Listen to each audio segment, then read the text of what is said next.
Greetings, Saber fans. It's your old pal, Megtooth, and I've got an exciting project for you. I'm glad to have you along for the ride. Look how old you've become, my old teensy Saber Master Replicas lightsaber from 2017. This Crossguard lightsaber by KROR is awesome. It's going to make a fine replacement to my Master Replicas lightsaber. Let's build this thing, shall we? Have you seen Kylo Ren's lightsaber? Looking it up close. Dude, that thing looks dangerous, man. You're goddamn right it is.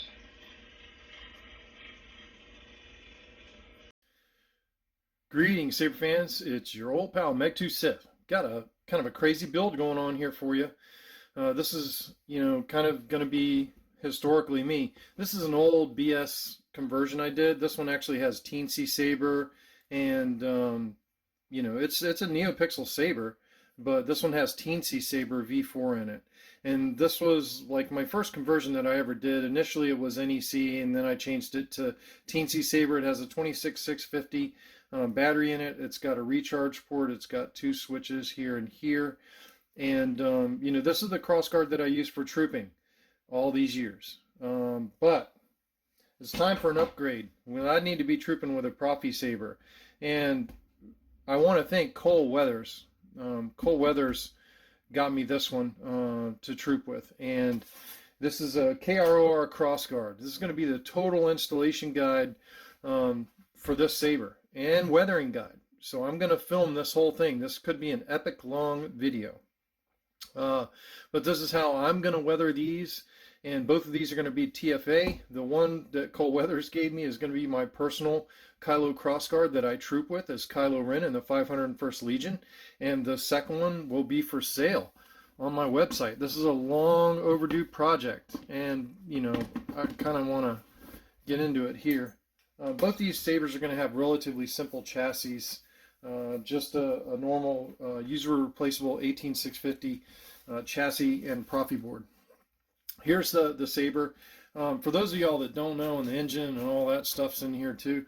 For those of y'all that don't know, the Quillions on the KROR Crossguards are stainless steel, and I'm pretty sure, not 100% sure, but I'm pretty sure that the KROR Crossguards are relatively the same as the new Korbanth V2 Crossguards. I think, I don't know if Cal got frustrated and just didn't want to do any more of these, or if Korbanth bought the rights to it. And I think Korbanth has made some mods, but for the most part, I think this is same as Korbanth's V2 hilt that KR Sabers did. If not, it's very, very similar. But at any rate, if you're going to be wearing a Korbanth or the KROR Crossguard and weathering it, hopefully you can follow along for the ride. This is a long overdue project. I'm pretty excited about this, and I want to get this done. Not only that, but I'm going to have a saber for me and a saber for sale. And these are going to also be equipped with the Proplicator Quillions when I'm done. And the Proplicator Quillions, for those that haven't seen them, are awesome. So come along for the ride as Megtooth gets back to his roots with the Crossguard. All right, greetings everybody. Welcome outside.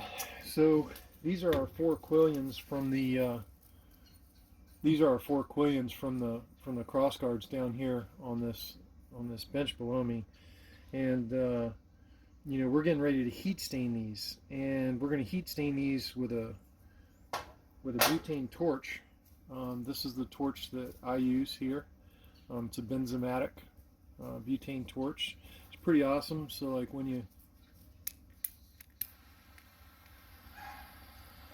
guys aren't going to be able to see it because it's daytime, but trust me, it's a pretty heavy duty torch there going on. And then I also have more fuel in case we run out of fuel.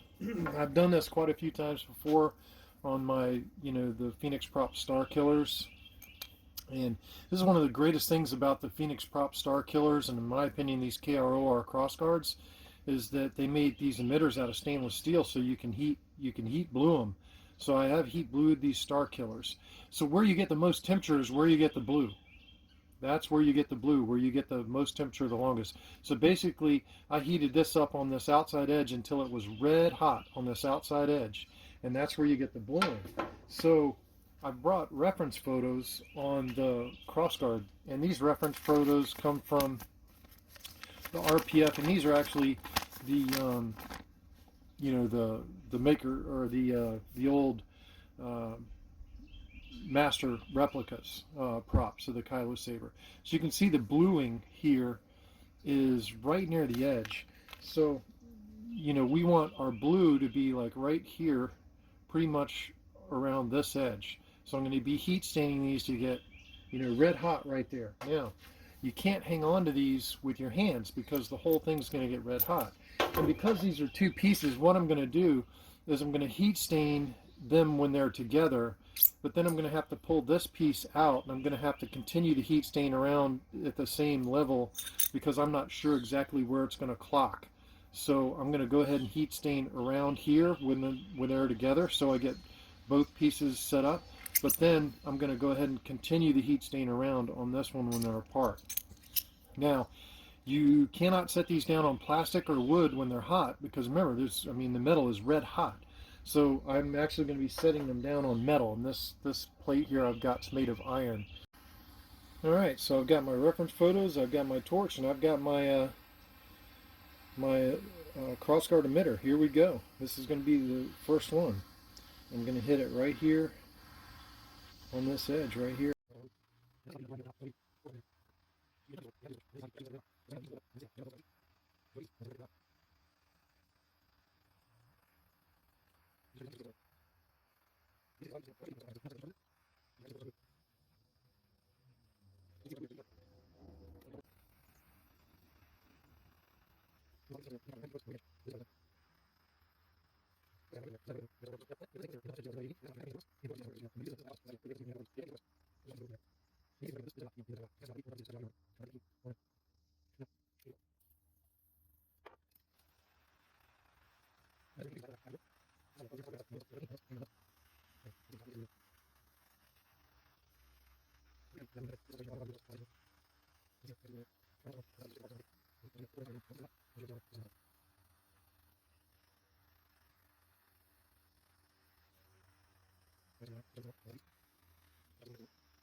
Okay, so as you can see, we've got the Quillions back on. This is the one thing that I don't like about these hilts, is they didn't drill the stuff all the way through. So, you got to drill little holes in these inner cores. And I also don't like the metric set that, no offense to Cal, but here in the United States, we just don't use metrics. So I'm going to be drilling and tapping the outer hole out for 832. I'll keep his metric on the inside because I don't want customers messing with that. The inside hole is going to hold the Neopixel module in there, and the outside hole is your blade retention. So I'm going to go ahead and I'm going to be tapping the outer holes all the way through for 832, and the inner holes, I just have to drill those out. So, in order to mark these, you have to assemble the hilts. And then, I'm going to mark them as best I can,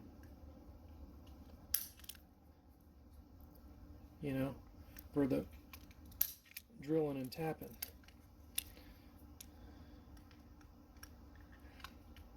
You have to do it when they're together.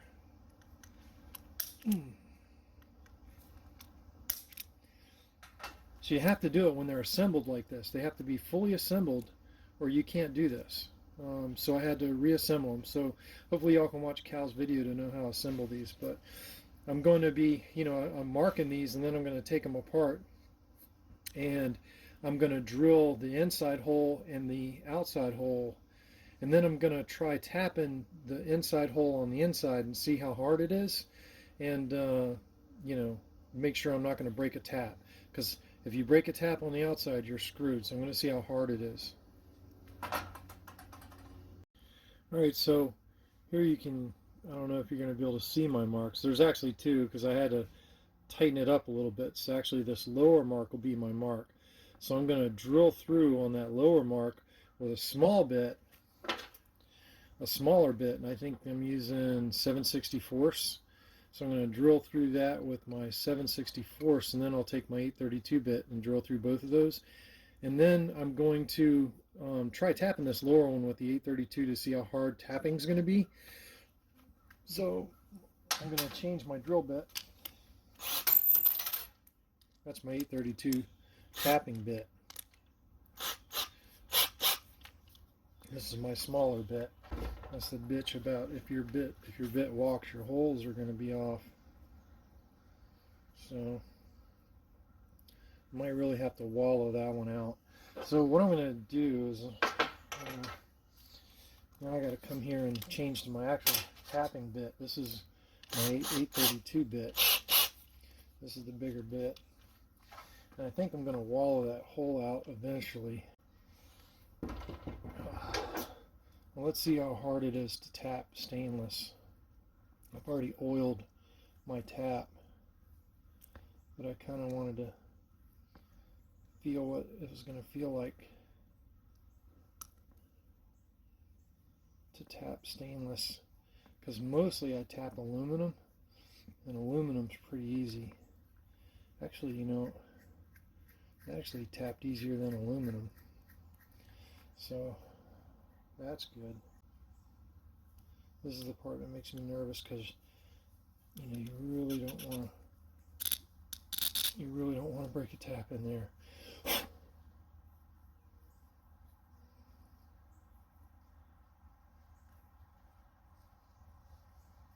I'm trying to make sure I'm putting even pressure on that tap.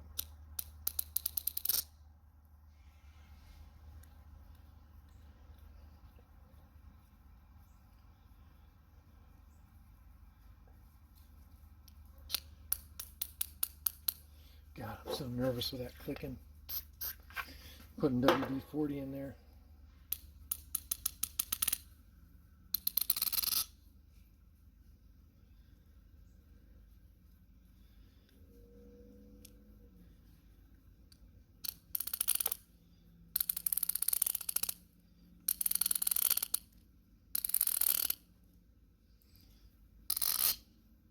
Oh, I'm all the way through.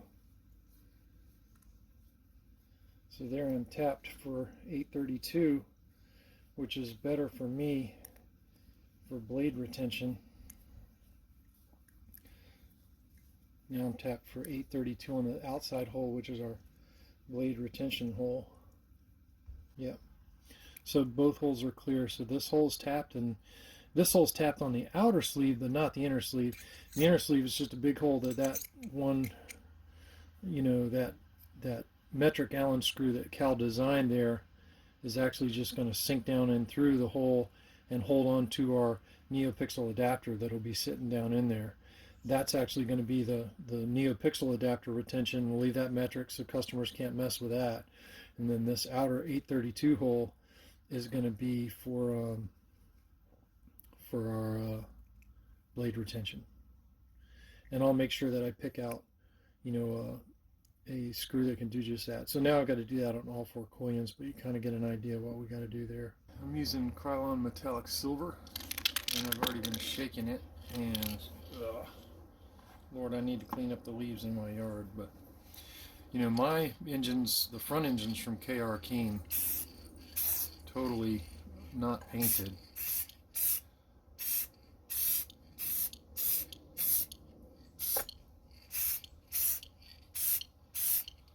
So this is painting the engines. It's not very exciting. So what we're working on here is some weathering. I appreciate it, Chet. We're working on some weathering, and I've already done some weathering on the other side. So on the other side, you can see there's some highlights and some metal showing and some wear and tear. And on this side of the hilt, it's pretty much all black except for right here. I've already done a little bit of weathering there. But I'm doing this weathering with my Dremel, and I'm using a very, very light sanding drum. I'm using, I think, a 120 grit sanding drum here. So, I'm gonna show you what I do here. So I've got my Dremel on low, and basically what I do is I come in here and, anywhere where I think that, it needs to be exposed, I go ahead and I'm exposing some metal.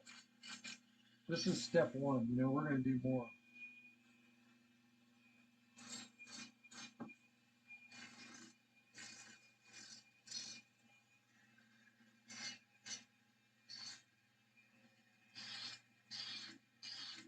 I know everybody cringes because, these hilts aren't cheap.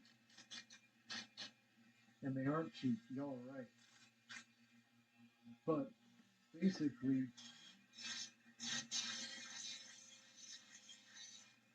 we want this to look good and worn. And I'm going to come here and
But I want to look at our reference paintings, and you know, we've got some pretty initial, damage going on here that looks pretty decent. And you see, it looks a lot different than it did the first time. Now, I did try to weather this with chemicals, with acetone, and the acetone didn't cut the powder coating or whatever it was that they used on this hilt. So, that made things more difficult. So I knew I was going to have to, mechanically, do some wear and tear on the hilt. Now, if you can see, the weathering here looks, more brassy. And, I have some brass paint here. And we're going to actually use some brassy looking paint. And I also weathered one of these. I'll show you one of these clips, but we're not gonna be on here all night long weathering the Saber, but I just kind of wanted to show you guys, some of my. So I use Testors model paint, and this particular model paint is flat brass, and I love this stuff. It's really good. You can see we don't have many viewers because a lot of people are like, man, that weathering is not very exciting stuff, but whatever. Figured I'll have this on here, and for those that want to see it, it'll be out there. And I'm going to come in here and do some painting.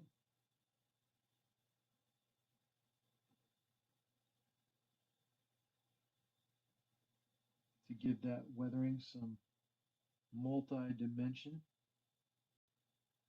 with this flat brass. Now this flat brass will actually dry flat. It won't be glossy.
I'll knock down a lot of this weathering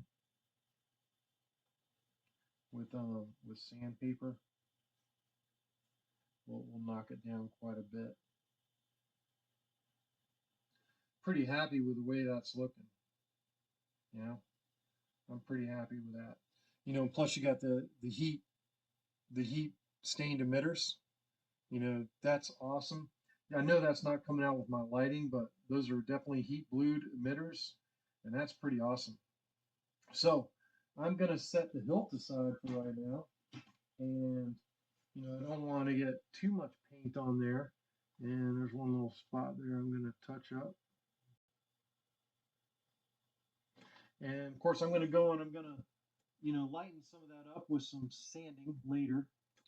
And we're going to bring in these engines, and we're going to weather these engines a little bit too. So this is the engine that goes under the scar on the front of the Saber, and I'm going to weather this thing. And this is the engine that goes in the back of the Saber, you know, in the open, exposed part of the hilt. So, you know, we're going to weather both of these, and we're going to be rocking and rolling on that here shortly. So I'll show you what I'm going to do there, you know, as we're getting those ready to go. Is I got to bring in the black paint. So I got flat black paint. And this is going to be cool because we're going to be weathering with a paper towel. So basically what I do is I get the paper towel out, and you know, I'll put, you know, a little bit of paint down here. This is flat black. So, you know, when it dries, it'll be, you know, not glossy. This is flat. And I'm going to take some of that flat black on the paper towel, and we're going to just dab. You know, and this put some weathering, you know, in surface areas.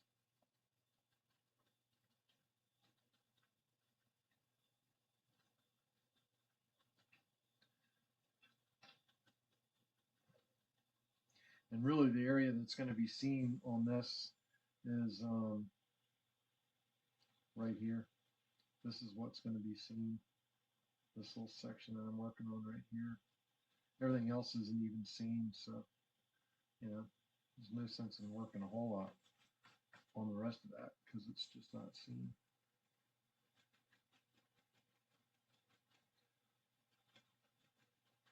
This is plastic. I have not seen the new mace, but you know, here's like the other one that I painted, you know, and here's the one we're weathering up a little bit. You know, some cosplayers like using black shoe polish for this too. Now look, I'm also gonna take this brush and I'm gonna, you know, dry brush some of it away, and I'm gonna get down in the nooks and crannies there where I couldn't, you know, really get with a paper towel. And you know, I'm going to try to hit some of these nooks and crannies around where I know, you know, we're going to have some exposure here.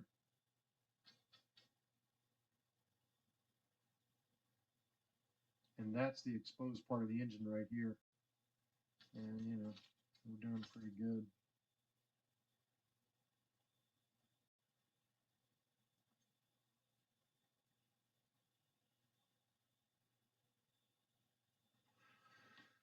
And then I'm going to take my paper towel and, you know, I'm going to dab off, you know, those pieces, and I don't want too much weathering. And there you can see, you know, looking kind of grungy. All right, so now to add some other dimension, you know, this one has a little bit of exposed brass on it here on this part of the engine. And then I'm also going to do some edges here. You know, kind of like we did on the hilt. We're going to expose some of these edges of this machinery ever so slightly. And some of this will be, you know, visible.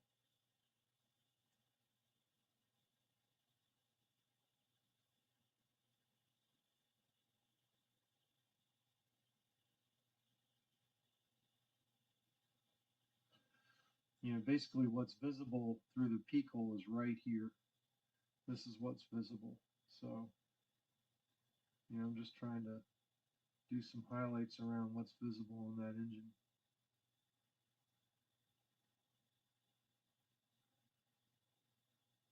And definitely add some dimension, you know, to the engine.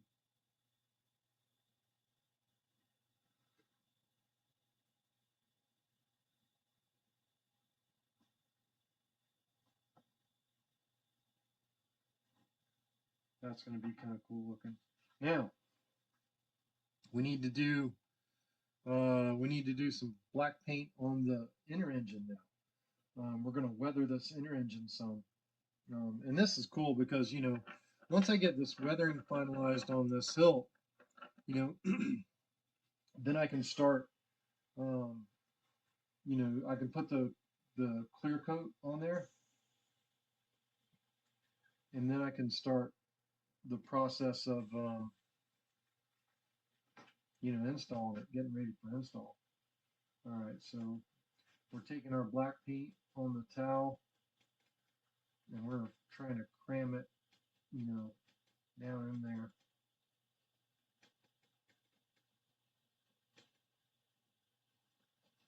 Now this is visible in 360 degrees as you rotate the saber, you know, so we want, you know, we want this inner engine to have some pretty decent stuff on it. And get some more black paint out, flat black paint. I need to go to the hobby store and buy some more flat black paint. I always go through a lot of flat black paint.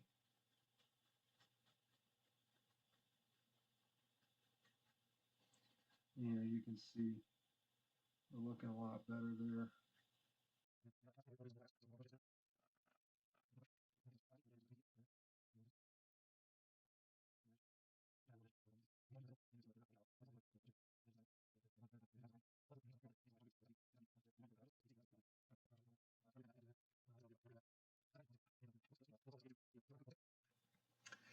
Now, another thing is like this saber, you know, it has these pieces here, these greeblies, and I have weathered one of them already.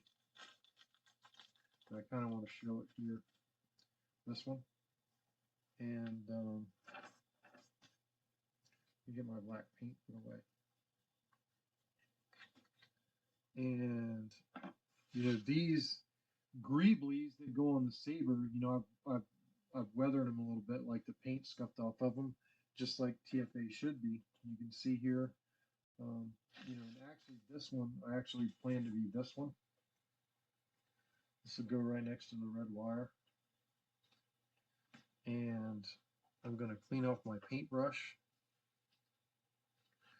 Grab some of this flat brass paint, and we're going to do some of this in flat brass paint.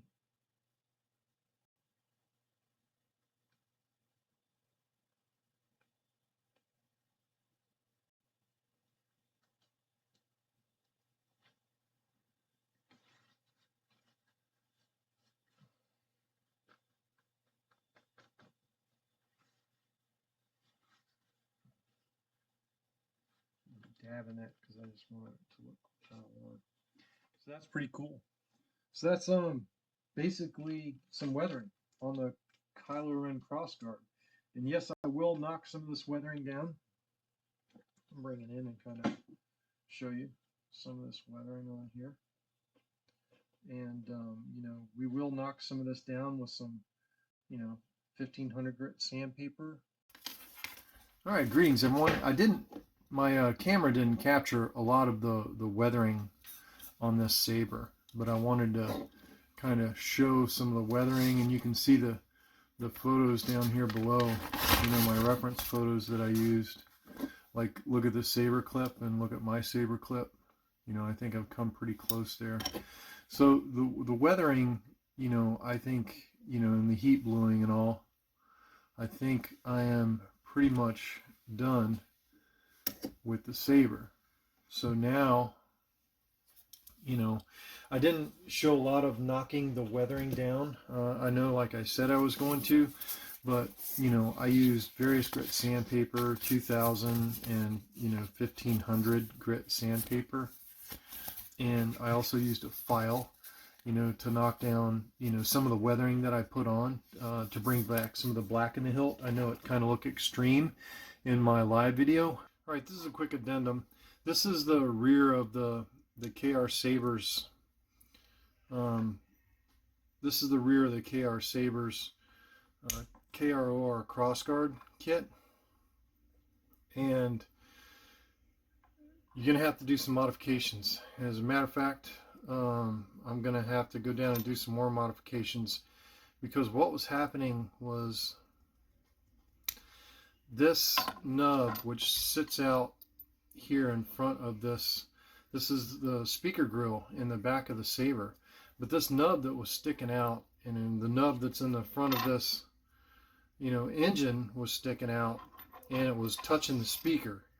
So if you put the hilt all the way on, this was touching the membrane of the speaker. So I'm going to have to cut this down too. So I'm going to take this out and sand that down, you know, now that it's fully inserted.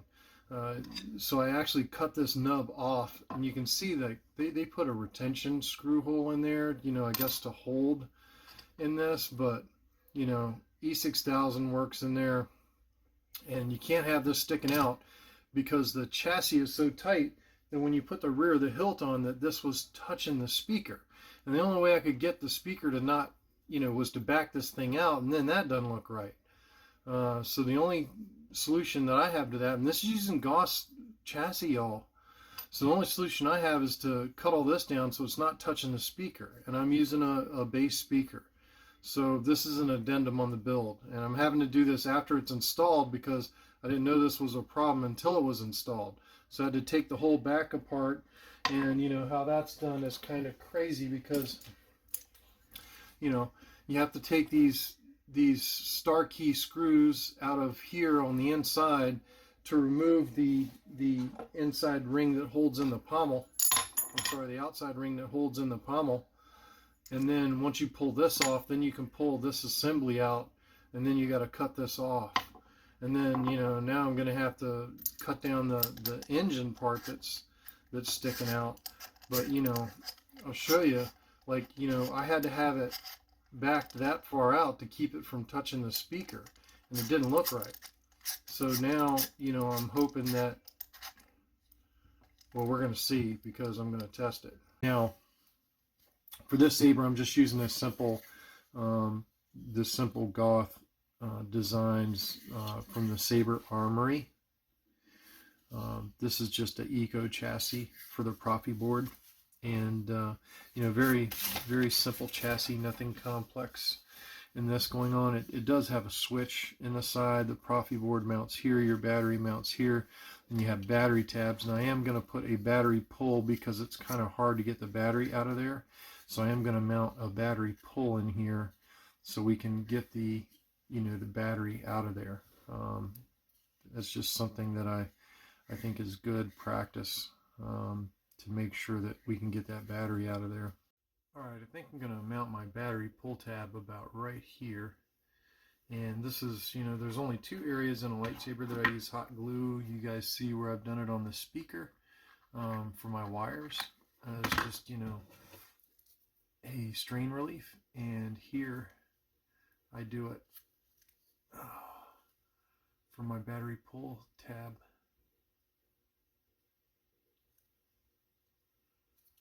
And, you know, that burns my fingers a little bit, but, you know, it is what it is.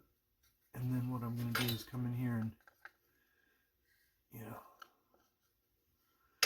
do a little bit of melty with the hot part of the soldering iron.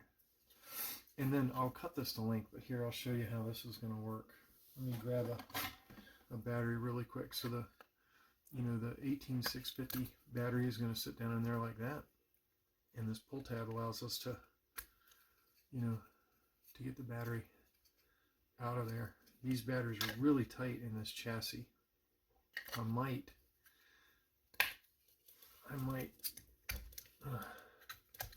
Batteries are really tight in that chassis. I might cut this down a little bit.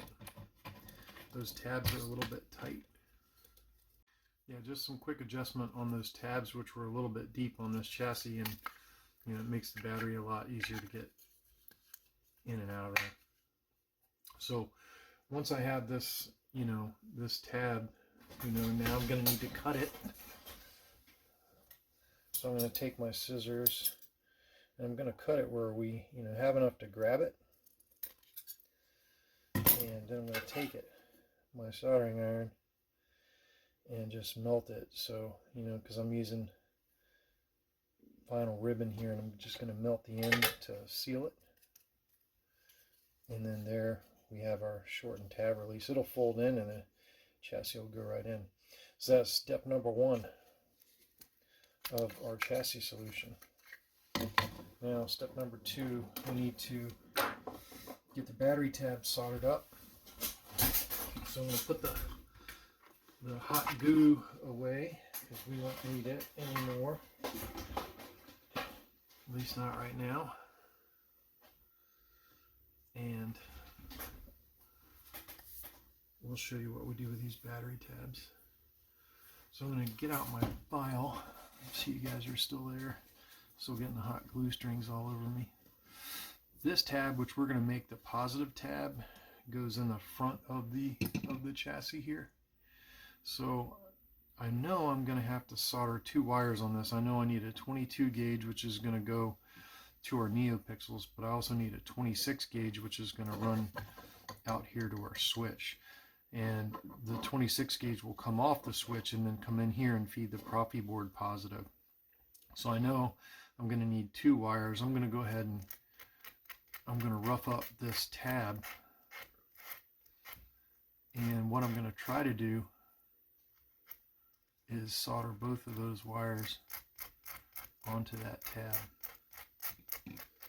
So, you know, I'll add some flux onto this tab and just trying to rough it up so that it takes solder.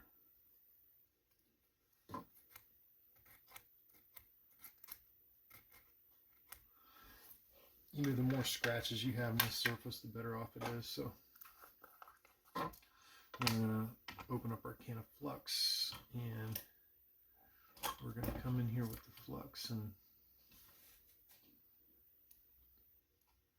I'm going to flux up that tab, the back side of that tab, and then we're going to add some solder to it. So stand by. Let's get our solder out and let's start going to work here.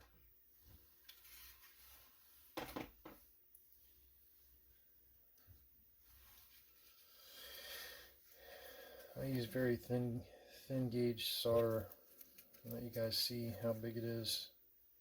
You know, next to my fingertip, that's my solder, and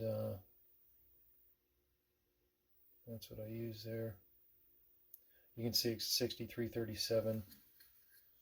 That's the lead to tin. Tin to lead.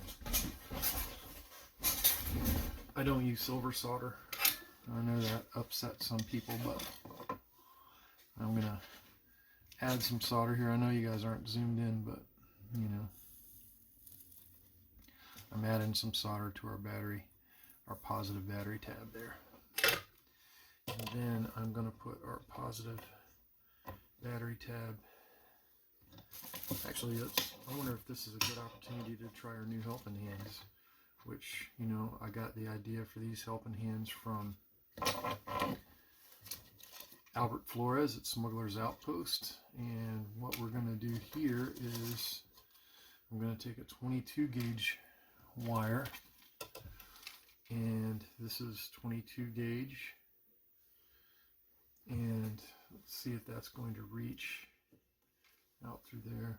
Looks like it is. I wonder if this 22 gauge might be better. Let's try this one. I'm just trying to use up some scrap wire here because wire is expensive. There's no need to waste hookup wire, and I keep my scraps. Yeah, we're going to use that 22 gauge, and we're going to take one of these 26 gauge, and this doesn't need to be very long because we're just going to the switch hole with this 26 gauge. I'm going to do the, you know, make it kind of long, and then what we're going to do here is we're going to twist these two together.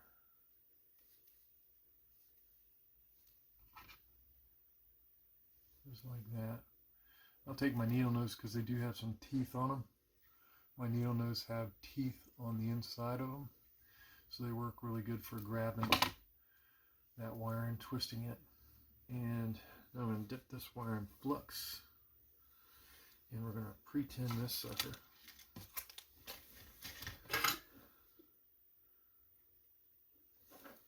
Actually, let's do it the proper way. Since I got you guys kind of on camera, we're going to put the wire in some helping hands here, and we're going to heat up the wire with our iron and add flux to the wire. That's the proper way to pre-tin wire.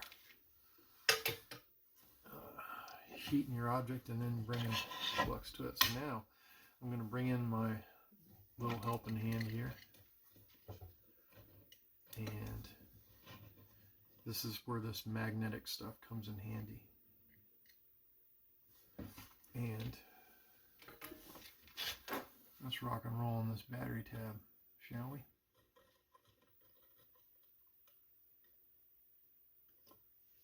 Oh, she moved. That's too bad, because it was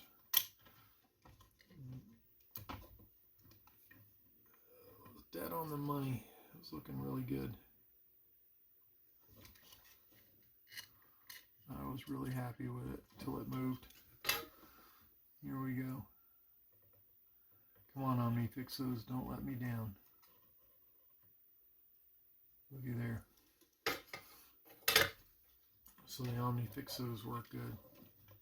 So there's our positive battery tab. That's probably going to be too much solder, but hopefully we can get her down through there.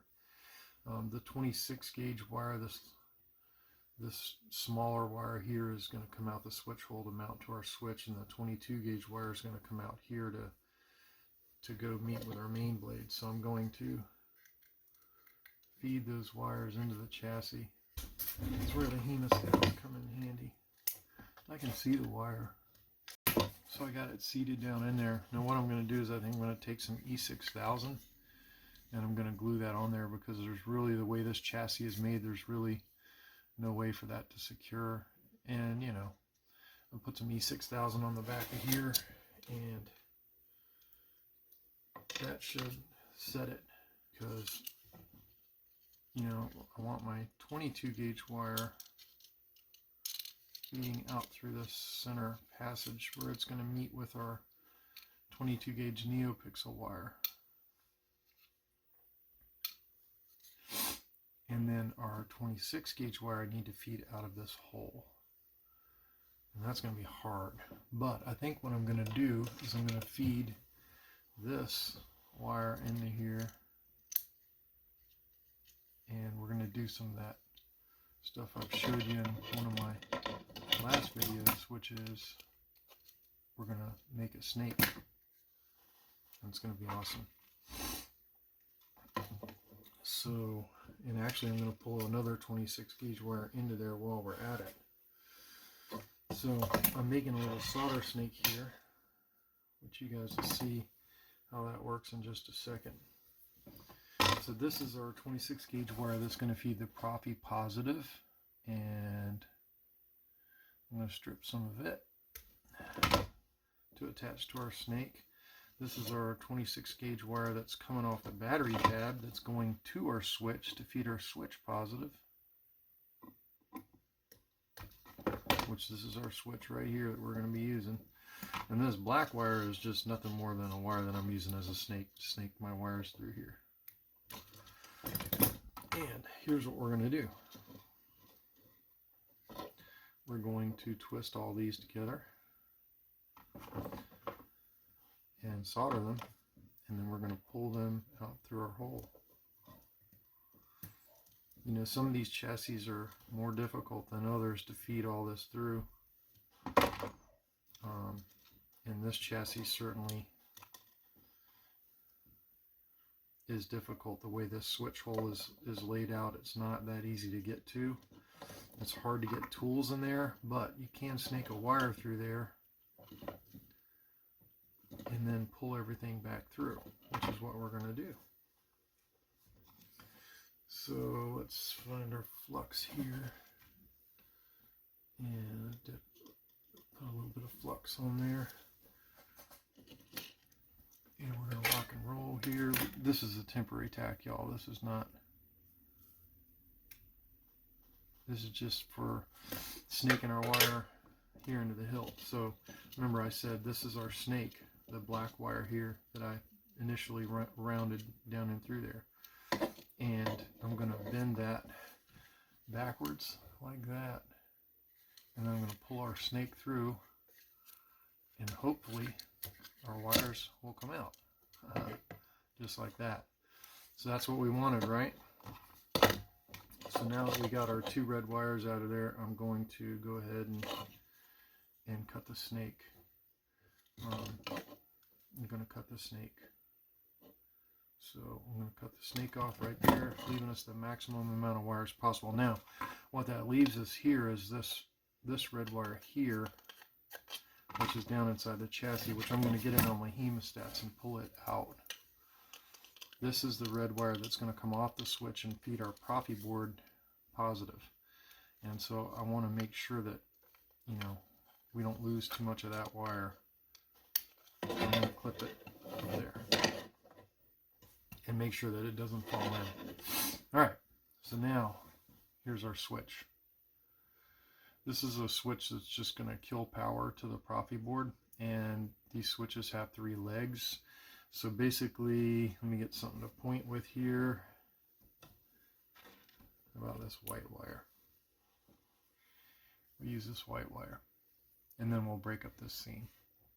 Alright, so on this switch, this center leg, we're going to bring our 26 gauge positive from the battery tab onto the center leg, and this red wire that goes, you know, to our Proffie soundboard, that's the other red wire in here, we're going to bring off of this leg. And when you throw the switch this way, there's continuity between this leg and this leg. When you throw the switch this way, there's continuity between this leg and this leg. So we don't need this leg because we're only switching 1 wire here. This is basically like a light switch. So we're going to go ahead and cut off one of the legs, just like that. And then we're going to pre-tin these other 2 legs with some solder in preparation for receiving our 2 wires.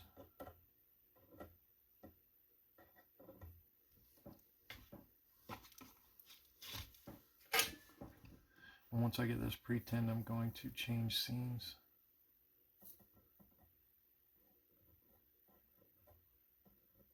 Alright.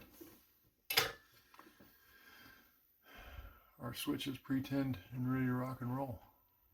Alright, now that our switch is pre-tinned, we've got to get these 2 wires ready to rock and roll.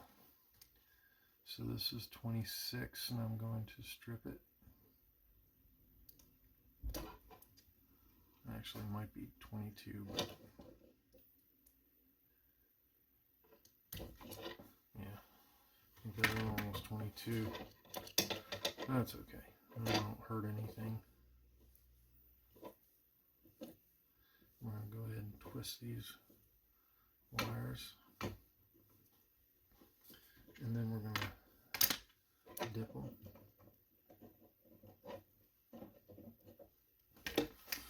And then we're going to pre-pin them. And we're going to bring in these Omni Fixos, and we're going to use these Omni Fixos to attach this switch. So bring in one Omni Fixo and the switch. And if you'll recall, I said that I want that one to feed that wire, and you can see it's too long, so I'm going to cut a little bit of it off. This is our feed wire from the battery. There's already a little bit of solder on my shrink, so I'm going to cut off 2 little pieces of shrink for our switch. Even though the switch is relatively protected inside this chassis, there is always a danger these legs could like bend in on themselves or whatever, and if they bend in on themselves, then that could, you know, potentially cause them to be together. And if these 2 legs bent together and were touching, you know, the biggest problem that that's going to create is that the switch won't work anymore. It'll always be on if these legs are touching. So it's not like we're preventing shorts here. We're just preventing losing switch functionality. All right, so there's that soldered, and we'll go ahead and shrink that up.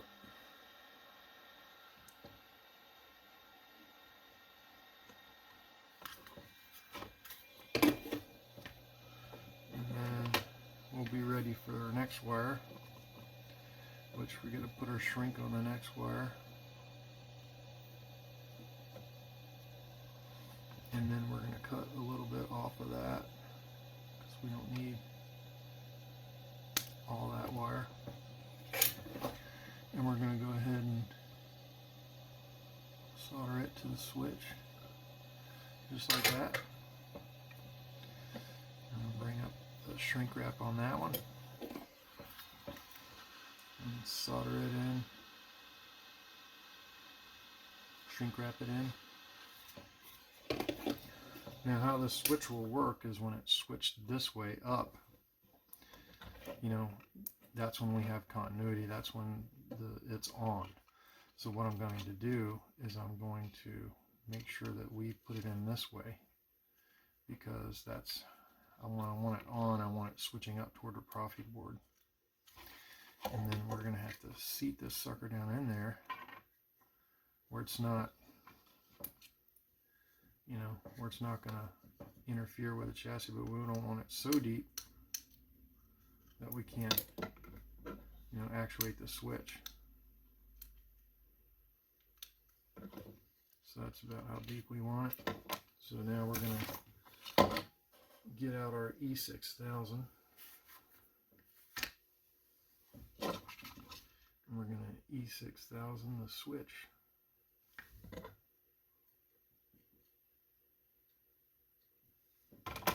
And we're going to set our switch in to where we want it, which is about right there, just where the switch hat isn't interfering with, you know, the chassis. All right, so next is our negative battery tab. All right, negative battery tab. So this battery tab is actually going to slide down in the chassis right here. And you can see it's got to eke through that hole there. So let's take 18650 in here and let's see what we got.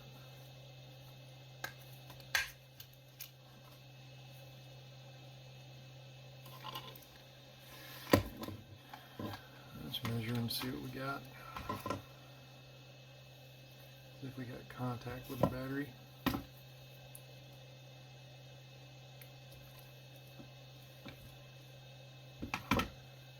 Positive feeds a proffieboard. My switch is on, so here's what I'm doing. Bring the voltmeter out. I'm going to select, you know, 9 volt range. We're going to connect the positive to my wire that's for the proffieboard, my negative to this white wire we just put on. You can see we got 4.14 volts. If I throw down the switch, we got nothing. Throw on a switch, we got full voltage. So despite the ugliness of it, the battery contact is working. Alright, so now that we've measured the voltage, and I got my battery down in there, the next step is to, you know, send our negative wire down through the chassis, tuck in out of the way, so that way we have, you know, our red wire and our white wire here, our red 22 gauge here. That's going to meet with the Neopixels. Last thing remaining to do to set up this chassis is let's go ahead and wire this speaker. And I'm going to use the Smuggler's Outpost speaker, 28mm Elite bass speaker on this chassis. Okay, so now I've taken my Smuggler's Outpost bass speaker and I've attached it, you know, to my hex key thing like a magnet that sits here and holds the speaker nice and tight. I'm going to use this orange wire. This is 30 gauge to my speaker. Normally I use blue, but I've run out of blue wire. I do have some on order. It's supposed to be here before Christmas, and it's still not here. Y'all know how that stuff goes. And I'm going to go ahead and,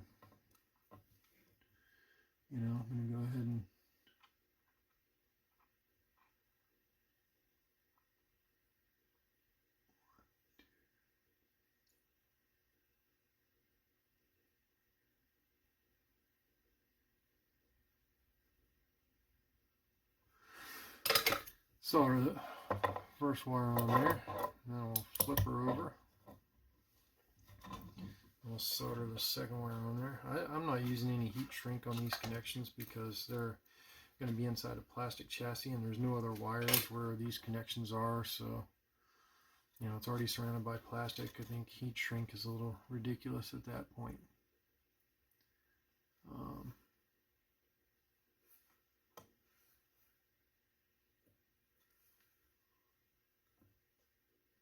There we go.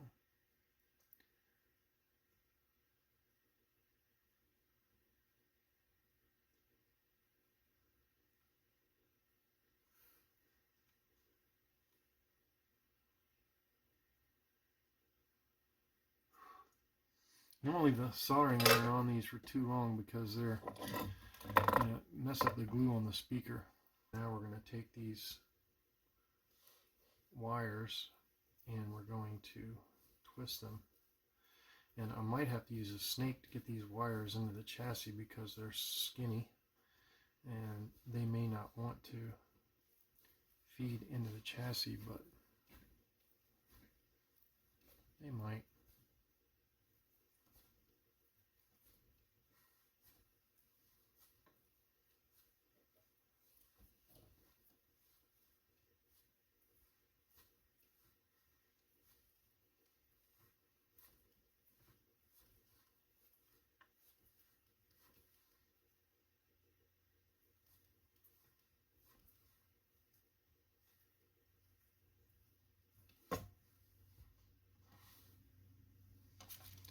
Alright, so let's see if we can get this fed into the chassis to the point where we can grab it. It's getting jammed.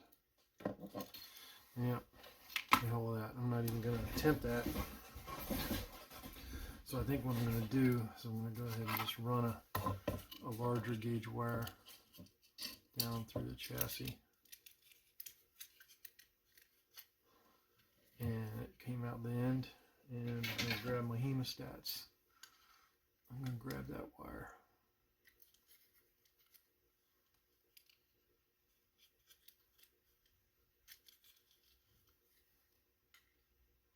Maybe.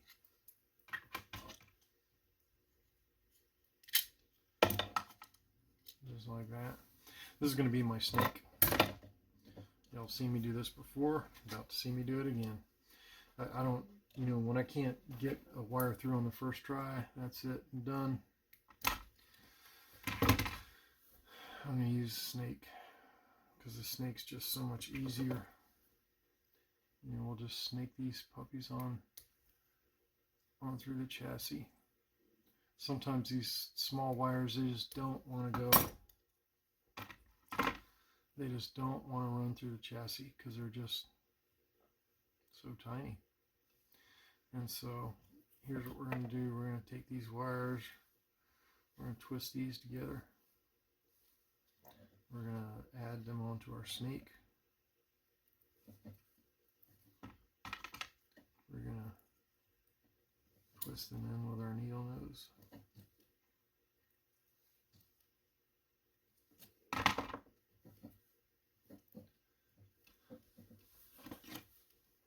So remember, this is a temporary solder. This solder has nothing to do with a lightsaber install outside of I'm using this red wire to snake these speaker wires through the chassis.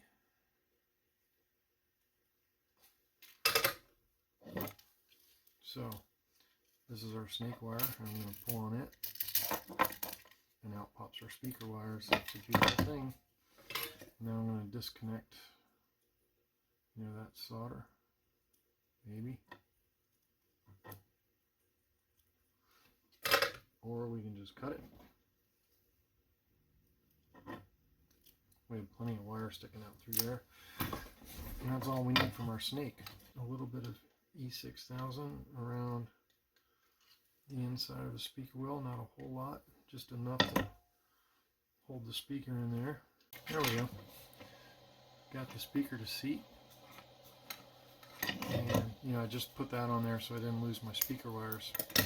So this hilt is, you know, this chassis is installed. You know, make sure that all our connections are good. I'm also going to check this positive connection here coming out of the chassis, because I did not check that one yet.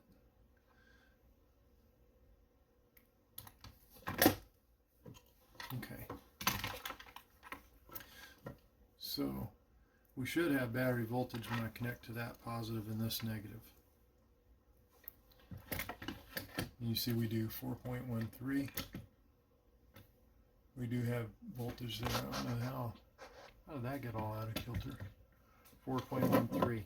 Now that's when I attach to this one coming out of here. This is direct to our battery. But when I connect to this other positive, which is going to go to our Proffie board, you should have 0 volts there. But when I flip this switch, we have 4.13 volts. If I flip the switch off, we should have 0 volts, and we do. So that's a positive test on all those. So we know all the wires we have going in here. Our speaker works, our switch works for a red feeding the Proffie board, and our battery negative works. They're all connected. Our tug works. Now, this lone wire here is a direct positive to the battery. This is going to attach to our Neopixel positives, to the main blade, and to the Quillions, and allow that to return to the battery. You know, the electricity flows from negative to positive in a DC circuit, kind of theoretically, but not really. With our chassis ready to rock and roll. On this Saber, I'm using stock connectors, and I get these from Saber Bay as a kit. You get the diffuser, the PCB holder, and the PCB all in one. And I'm going to get these ready to solder. So I'm going to take this PCB, and y'all have seen me do this before in my live videos, and I'm going to get this thing set up and ready to rock and roll. But before we do that, this is a 7/8, and what I have to do is the Quillions that we drilled out in the very beginning of the video, I'm going to remove our blade retention screw out of the Quillion, and then I'm going to go ahead and reach into that Quillion with my thumb, and I'm going to start loosening it, because we need that Quillion off. We need that Quillion off to get, you know, the proper alignment inside of there. So this is a stock connector here, and we're getting ready to pre-tin these pads, and we're going to make this thing rock and roll, y'all. But we're going to get this stock connector going. The first thing we're going to do is we're going to add a little flux to our data pad, and then we're going to add a little flux to a positive pad, and we're going to add a little flux to a negative pad. Now I'm going to bring in my iron. We're going to pre-tin this data pad, and I'm not going to keep all of my let me get the light on the subject here.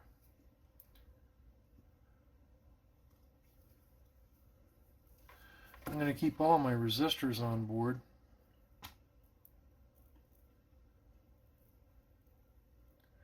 Because of how we're running this. I get some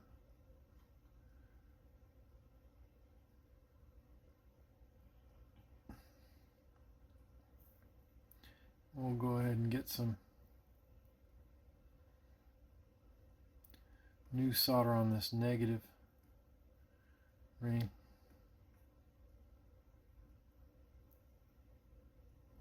And just like that.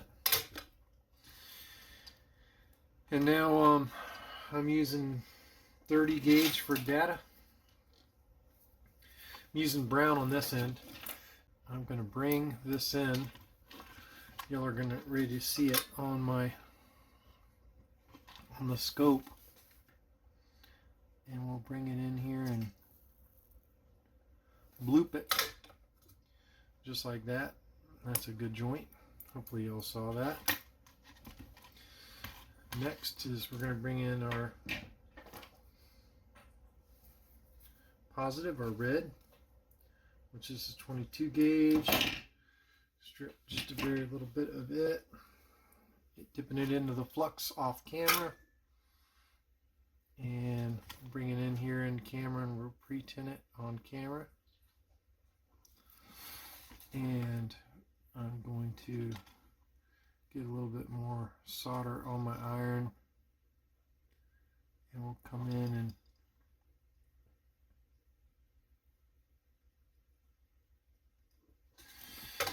measure, you know, hit that with a soldering iron, which looks really good. Now I need my green wire, and there's our green wire, and we're going to bring our green wire in, and we're going to strip a little bit off of our green wire, just a little bit.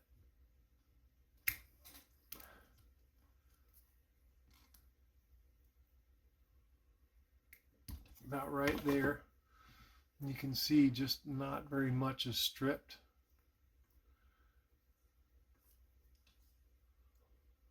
I'm hoping you can see that. And I'm going to dip that in flux. And I'm going to pre-tin this wire.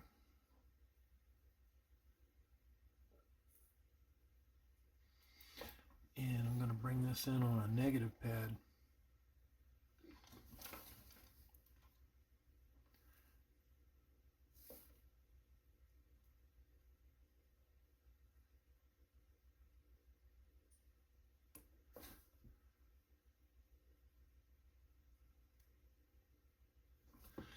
And I really, really like that joint.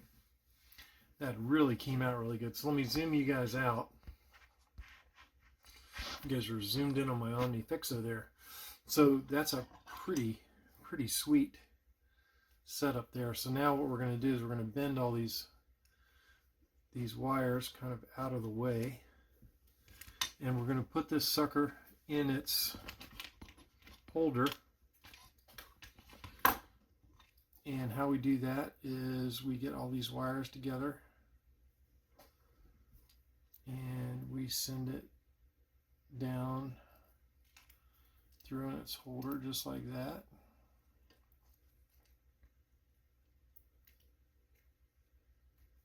And we're going to push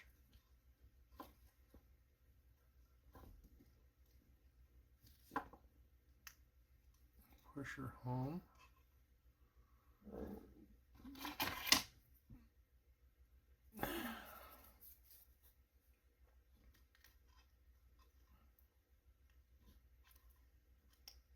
Alright, we've got our PCB pushed home there. And now we need to bring in our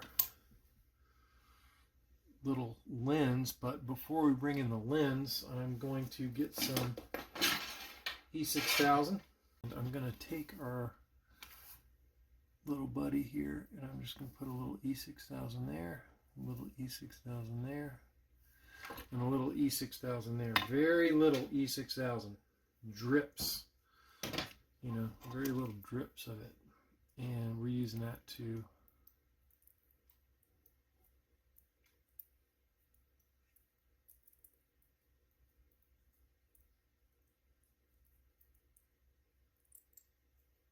we'll see here in a minute.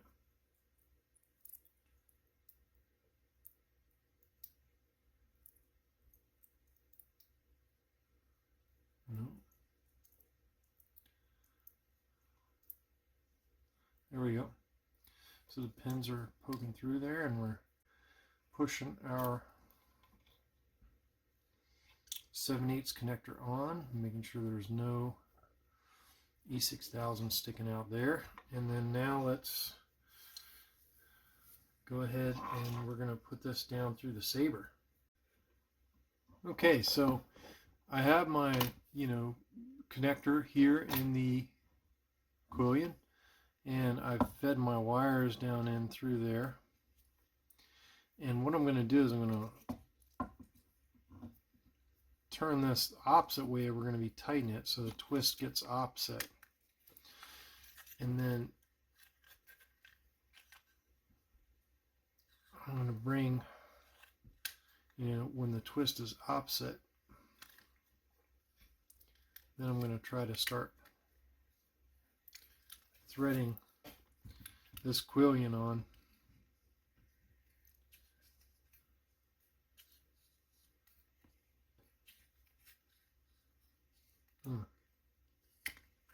This is the hard part, is getting this Quillion to start threading. There it goes. And it's threading. Oh. And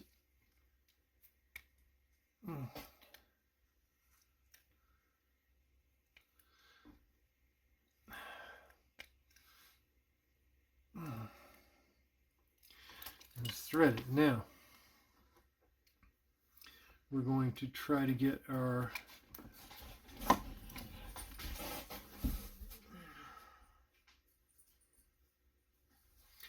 blade retention on there.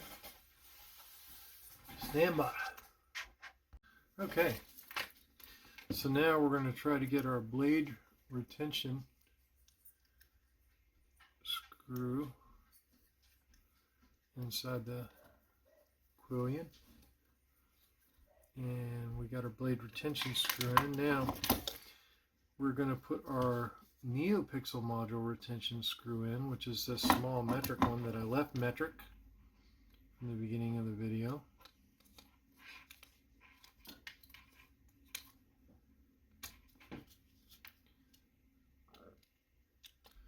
And this is going to press that Neopixel module in.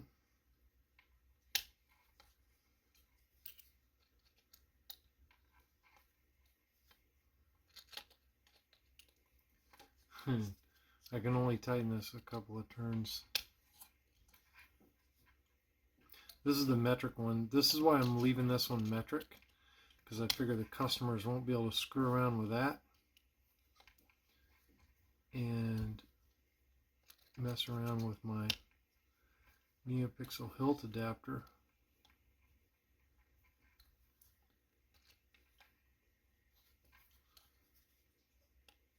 And it's starting to tighten up on the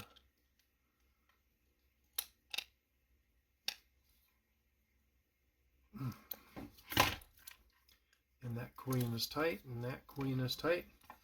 So now what we're going to do, folks, is we're going to test our connections out here. Green, we're going to strip a little bit off there. Red, we're going to strip a little bit off there.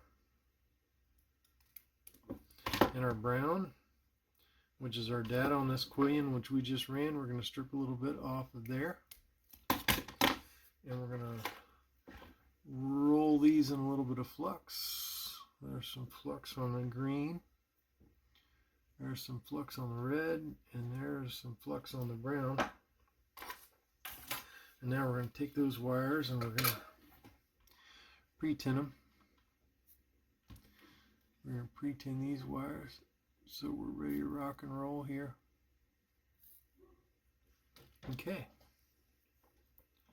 So now we're going to put these wires on our test plug.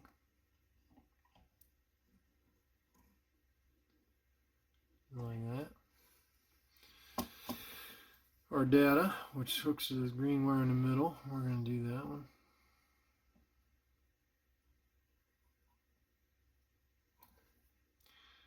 And then our green wire, which is our negative wire on this other Quillion. Now I did the Quillion data and negatives in different colors here because I'm going to wire them independent. I don't want them to be touching each other. So now I'm going to bring in our test rig here.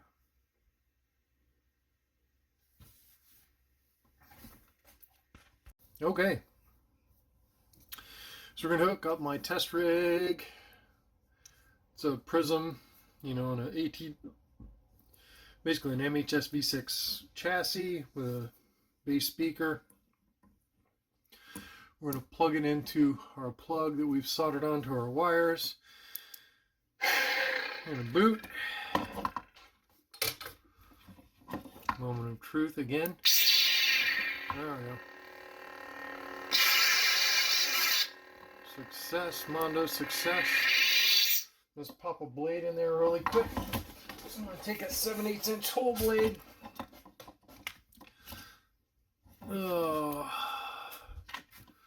And the blade retention is going to hold us up there, so I'll back out the blade retention so we can seat the blade down in there. And turn these lights off because if not, you're not going to be able to see this blade go. Make sure we don't have any cross streams there. Bada bang. So the onboard pixels work and the blade portion of that works, so Mondo success. And the only thing we have left to do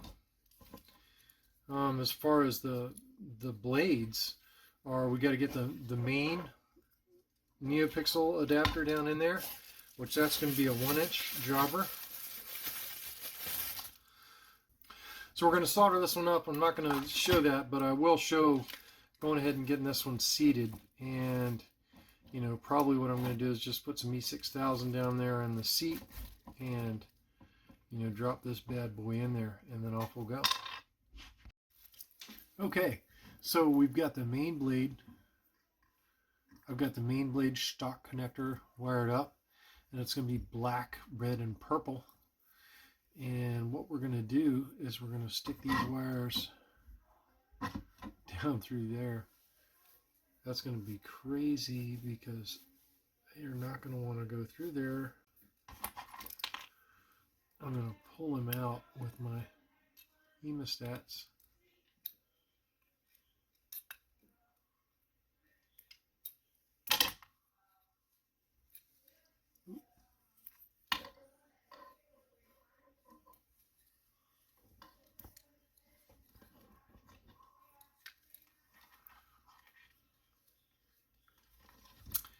And then we're just going to drop her down in there. But before we do that, I think before we drop that down in there, I think I'm going to put a little bit of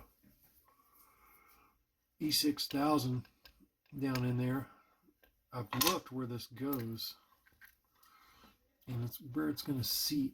I'm going to drop a little bit of E6000 down in there. So stand by.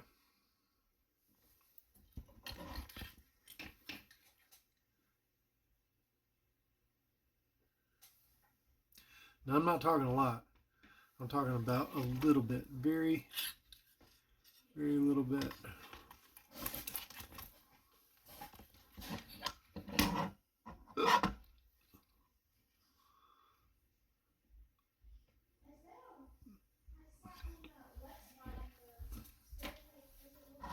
Had to use my magnetic light to look down in there where I was going to drop it to. But, all right. So now we're going to push this one down in there.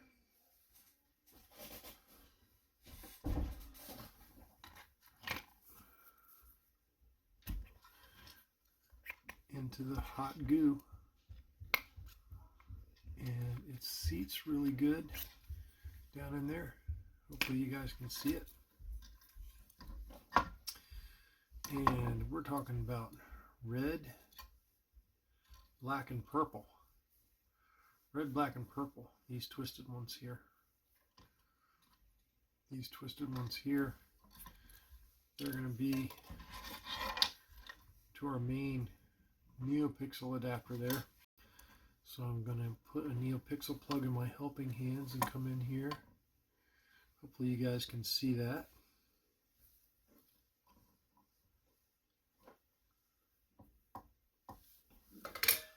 And I'm going to come in here. And I'm going to put the positive on the positive, and I'm going to put the purple on the data.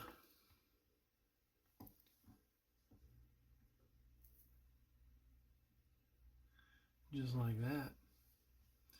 I'm going to bring in the black.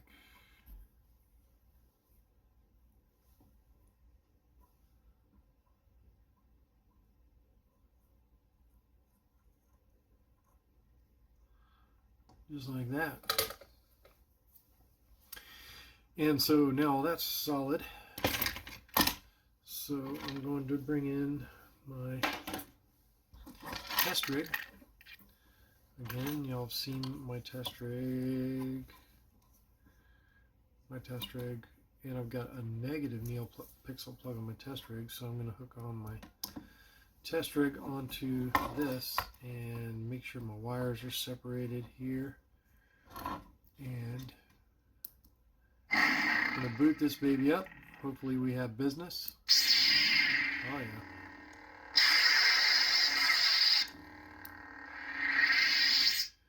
Now let's send my test blade down through there.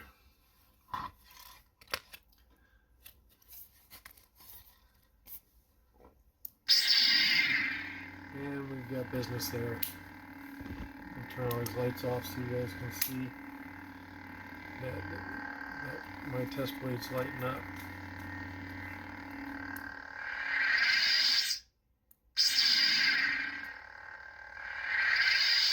So I would have made the center one the common ground, this button 1 and this one button 2, but I don't know what they did.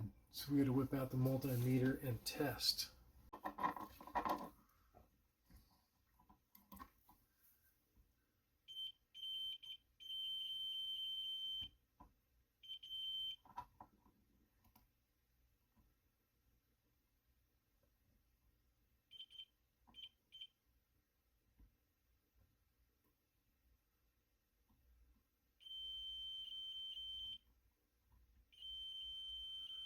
Okay, so it is what I thought. The center is common ground, and this goes to this switch, and this pad goes to this switch. So it is what I thought. So there's my yellow, green, and white wires.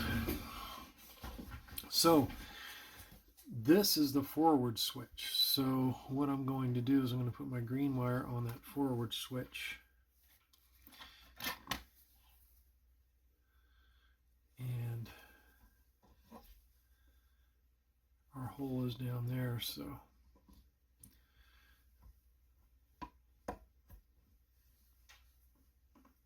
we're exactly doing this exactly how it needs to go. So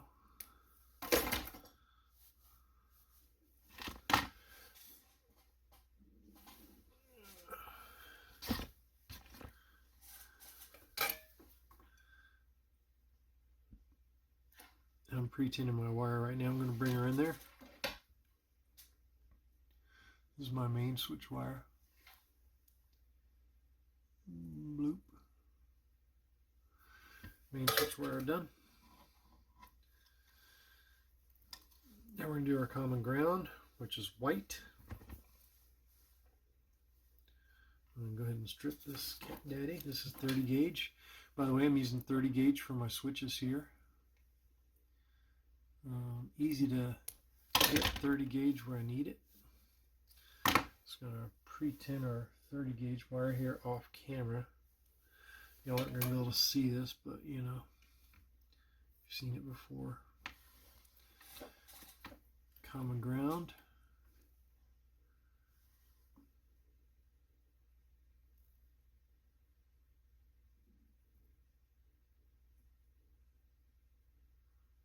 Bada bang.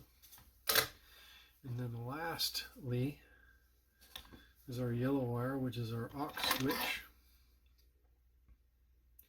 And by the way, I haven't really talked about it a whole lot, but the clear thing that the switch is depressed, the plunger, this thing, you do have to shave this down. And you know, you can look at mine where I had to shave it down on this side and this side so that, you know, if you put this in when it's at its full depth, the switches are depressed, so you have to shave it down to give you enough detent to get the switches to depress. And you know, I did have to shave that down with the Dremel, and I did. All right, auxiliary switch wire, activate. Okay. So now all of our switch wires are on there, And now we're going to twist our switch wires.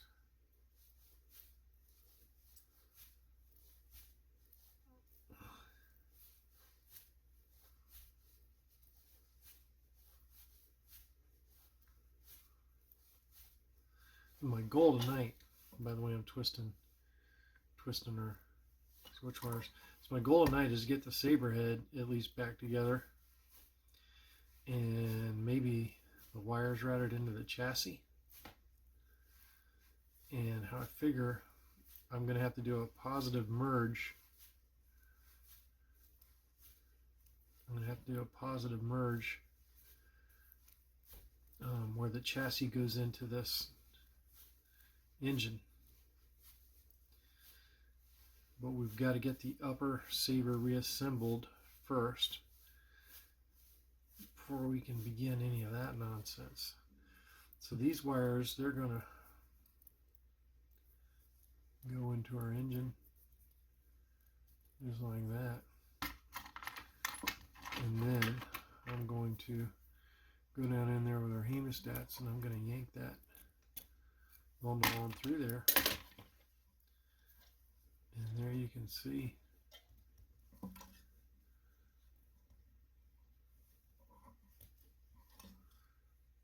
that's how that's going to look. And now we got a lot more wires to get through that bundle.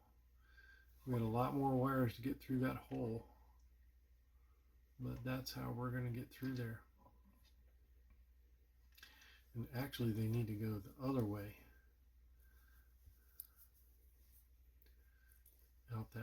Out the other end of the hole, because this end of the hole actually goes into the saber, so they're going to go this other way. They're going to go out this way, out the back. Alright, so really quick, I've already installed this chassis, and I saw something else on Fernando's install build, and you know, the one thing I don't like about this, I'll show it to you before I take this chassis out, is that the wires were exposed. And I didn't know that we could further take this saber apart, and that is what I'm going to do. And I'm going to put these wires in some routes. Here, I'll show you in just a second. You can see here in these vents, you can see the wires that come out of the Quillions. And then on the other side, you can see through those vents, you can see the wires that come out of the Quillions. And basically what I'm going to do is I'm just going to put a little bit of shrink wrap on them to hide them. But in order to do that, I have to get all this other stuff off. There, I've got my chassis and engine totally separated from the hilt.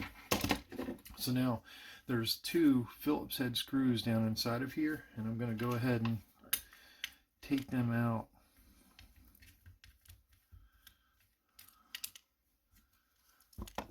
I'm going to try to show you where they're at.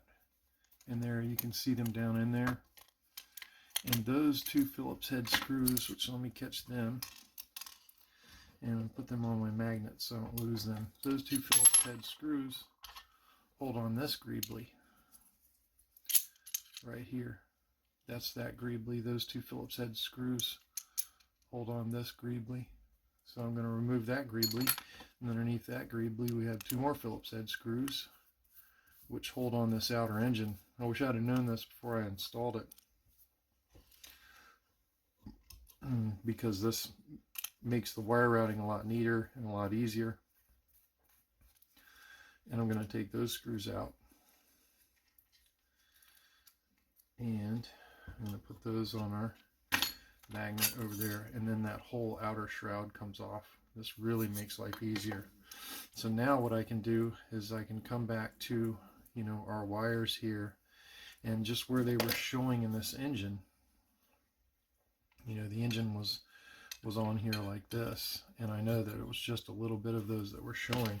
What I'm going to do is I'm going to come back and I'm going to put some shrink wrap on those that's black so you can't see the wires. And I'm not going to use that much because there's not much wire exposed. You could shrink these all the way to the upper engine, but I'm not going to do that. There's just no need in that. So I'm going to take some of this shrink, and I'm going to slide it over our Quillion wires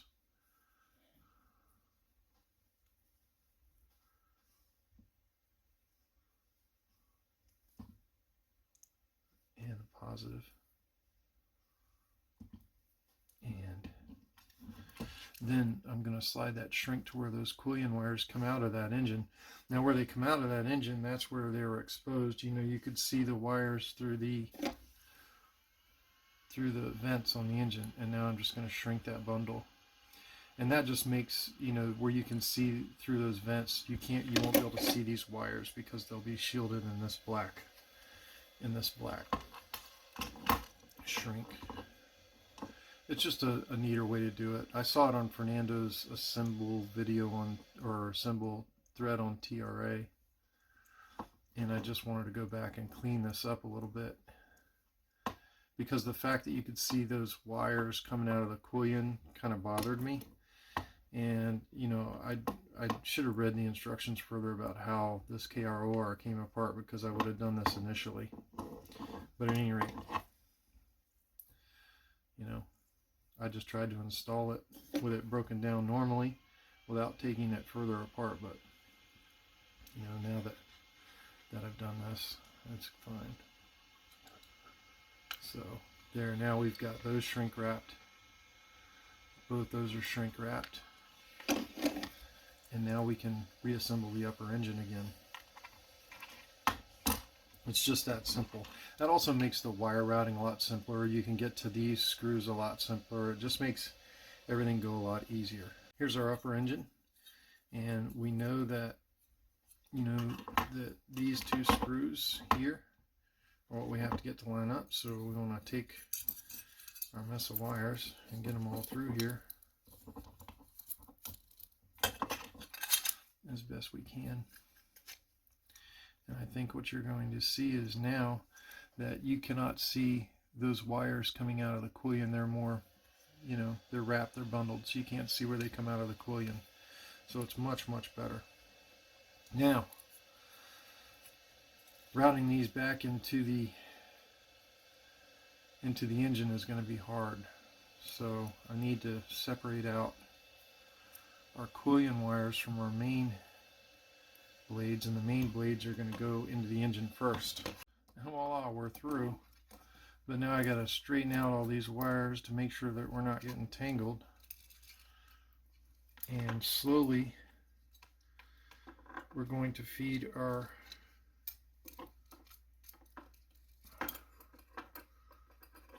wires into the lightsaber.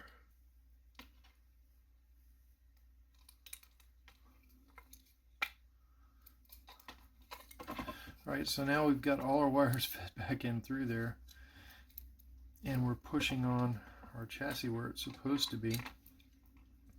I think I have the buttons lined up underneath there.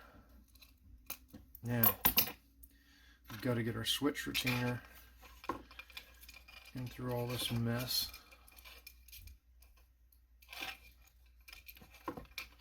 Second, try to get you on screen. So we're going to get our switch retainer through all this mess of wires that we've just run.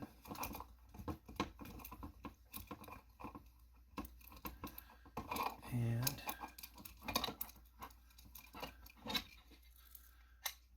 our switch retainer goes on just like that.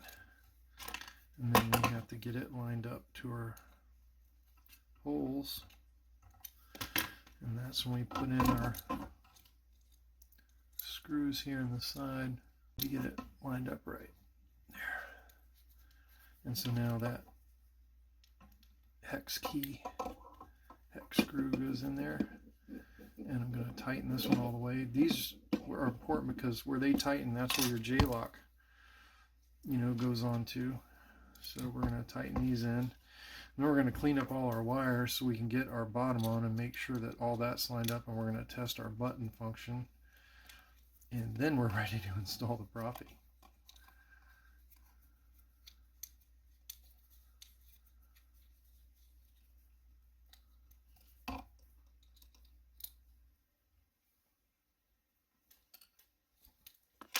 There we go.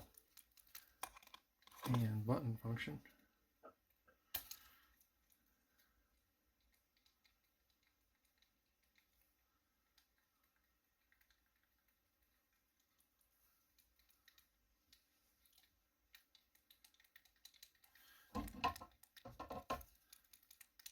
Alright, we've got good tactile button function now.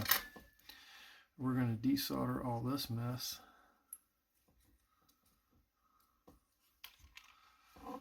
Which was our lead wire.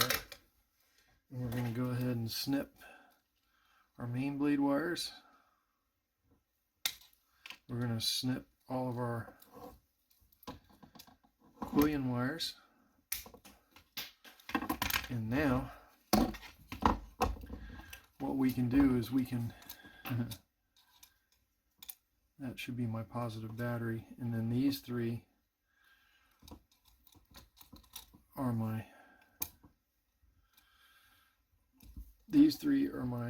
blade positives. We're going to merge all those and get those out of the way, and this is my main battery positive, and this should be the positive coming out of my switch that goes to the Proffie board. Alright, so now I have my three, my Quillion and my main blade and my other Quillion wires, and I'm going to put all those together.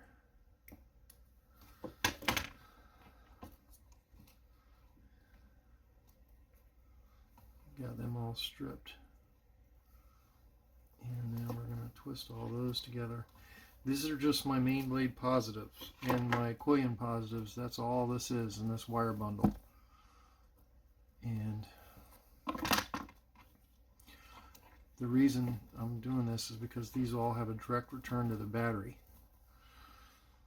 So there they are.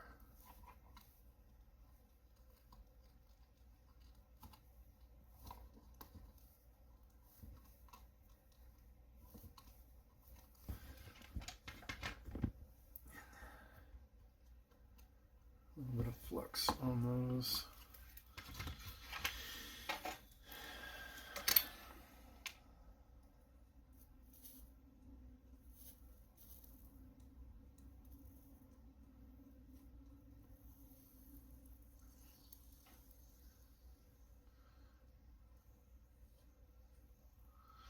Alright,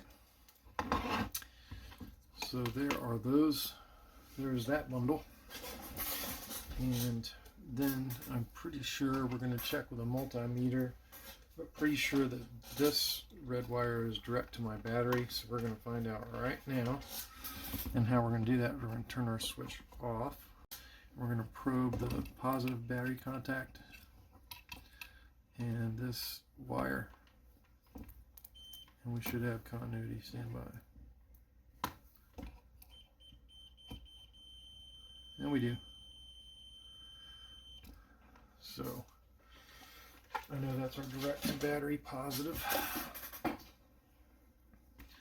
So I still want all these wires out of the way. And we're going to cut this direct positive a little shorter. We're going to do this merge. This is 22 gauge, twist, 10, twist, dip, and 10.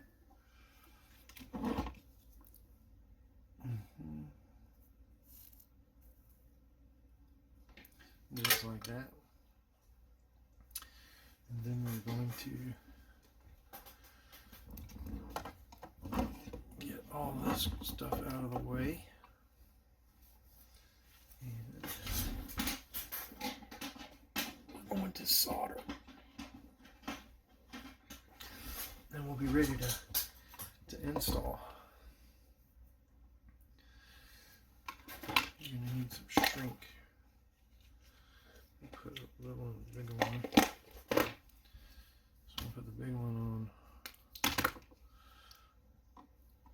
over those wires. I don't need that much.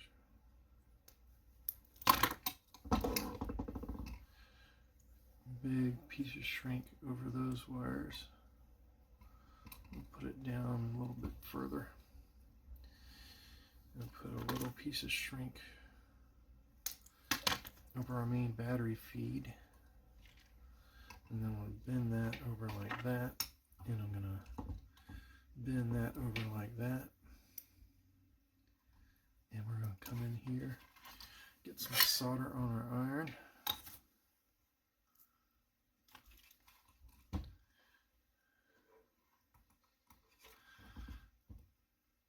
And come in for the kill here.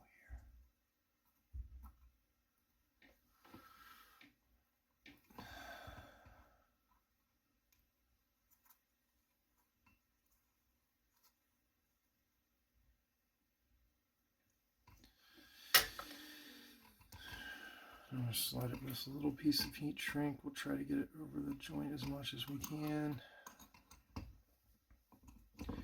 And then we're going to slide this big piece of heat shrink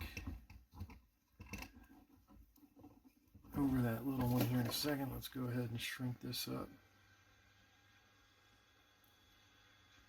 Actually got that little piece of shrink ring over most of the joint. But now let's try to get that big piece of shrink over the joint really solid. And there we go. So those are those positives merged. And then I'm actually going to try and get them out of our way and put them down inside the chassis because we want this merge kind of out of our way as much as possible. So that merge is out of the way now. And I can put that positive wire down in there into the bottom of the chassis, and then that leaves all of our relevant wires for the install ready to rock and roll. So this let's go ahead and call it out now. So this green, white, and yellow triple, that's our switches. This is our negative. These are our speaker wires. This is my positive coming off the kill switch, and the blue and brown, the blue and gray are one Quillion. This is Neopixel negative and data. The black and purple are our main blade, negative and data. And the green and brown are our other Quillion, negative and data. So now the Proffie board is ready to install. The only thing we need to do is tuck in these wires and check the alignment of our rear end so we can get this rear of the chassis on.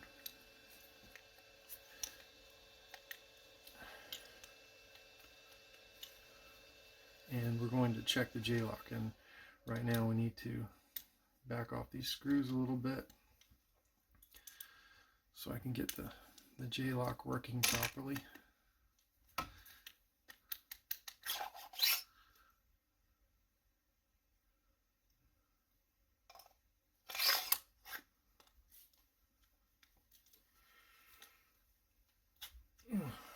And it's tight, but there they are. So now I got the J-lock on, I'm going to retighten these screws.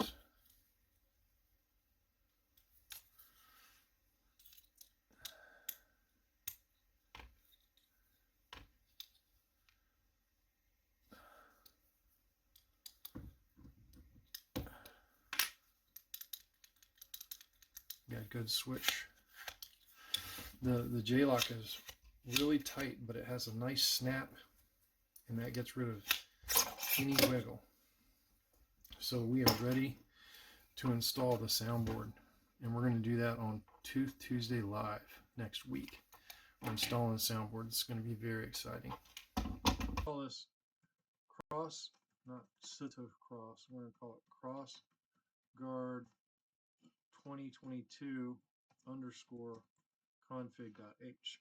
So that's going to be our Crossguard config file. This is going to be the opening of it. So basically, at the top of the config, at the config top, and we're going to lose people here for sure. But at the config top, why did it just do that? My mouse is doing all kinds of crazy things that I don't want it to do. This is our config top. And I didn't want it that small because you guys wouldn't be able to see it. This is our config top, and you can see that we have all these defines in there. The volume's 2200. It's got 5 blades. So we're going to back that off to 3 because we're only going to have the main blade and the 2 Quillions. It does have 2 buttons. Clash threshold, we'll leave it 4. Might dial it down from there. Disable color change because I don't like that. Audio motion, edit mode menu, all edit options, dual mode sound, clash strength sound, max clash, save battery volts, FET 263, twist off, twist on no BM. In other words, when you twist on the Saber, you don't get battle mode when you activate by twist on, which is cool. And then it has thrust on and swing on. So if you do thrust on or swing on, you're in battle mode, but if you do twist on, you're not. Swing on speed is 350. We'll leave that there. Hold button off. This makes it act more like a plector board or the old NECs where you hold your aux for lockup, and hold button lockup, which is again making it act. So this is like more mimicking the old SA22C prop file, which is why I use those defines on Fernando's. Basically, Fernando just made his prop file act like Matt McGurry's just by adding those 2 defines. This hold button off and hold button lockup. So basically you have to hold the power button till the Saber powers off, and then you have to hold the aux button to get lockup. That's what those 2 defines are. And then the rest of this is all, this is all OS 6.7 defines. This isn't necessarily class in OS 6, but I'm just letting y'all know which defines I'm going to have. And then, disable diagnostic commands and disable basic parser styles. We have to have that for, the thing. So trying to get caught up with you guys. Updates on the proffieboard V3s. Cole, I have not. I know a couple of weeks ago they said you still couldn't get those chips. So, you still can't have the proffieboard 3.7s, which really sucks because that thing is awesome. So yeah, these 2 crossguards, I'm installing these with proffieboard 2.2. That's why tonight I thought we'd be doing that, but we're not. So my first font I'm gonna call Cross because that's my crossguard, and then it's gonna be Kylo Wave, Common Tracks, Kylo Wave, and then we need some blade styles. I'm just gonna do the first preset maybe tonight. So I'm gonna get rid of all the other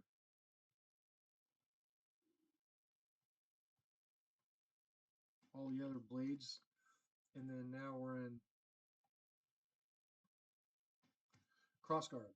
So now we need a blade for crossguard. So I have to, I'm going to go into Google Chrome. I think you guys are still on screen share. I'm going to check and make sure. I am not testing tonight Mountain Sabers, but I will be downloading fonts from you and Jaydalorian along with KSith and Kyberphonics to go on the 2 crossguards that I'm installing. So, but I'm not doing any testing tonight. I did show the 332 per meter Neopixels. But anyway, I'm just working on a config file, a simple config file right now for the crossguards. So I want to go to, I'm going to Google FET 263. This is going to be part of my install video anyway, eventually. I'll pull this off. So we need OS style library, and we need a main blade for Kylo. And come down here and I look for him to be using a crossguard, and I know we're dealing with Kylo usually. But of course, maybe not. All right, I might have blown through his unstable blades. Fernando, you got to use the Kylo saber when you're doing the Kylo Ren blades. Kylo Ren unstable. See, used his MPP. Don't use your MPP, Fernando, when you're demonstrating Kylo blade styles. That's like not good. Kylo Ren unstable film based is going to be, the option that I want, and I want the main blade. And, I'm going to go look at all our options. Reds, unstable, blah, blah, blah. I don't want any preons, just a standard ignition. I tell you what, I might do a spark tip ignition. Dang it, I meant to have a spark tip ignition. And then we'll have standard ignition as an option. And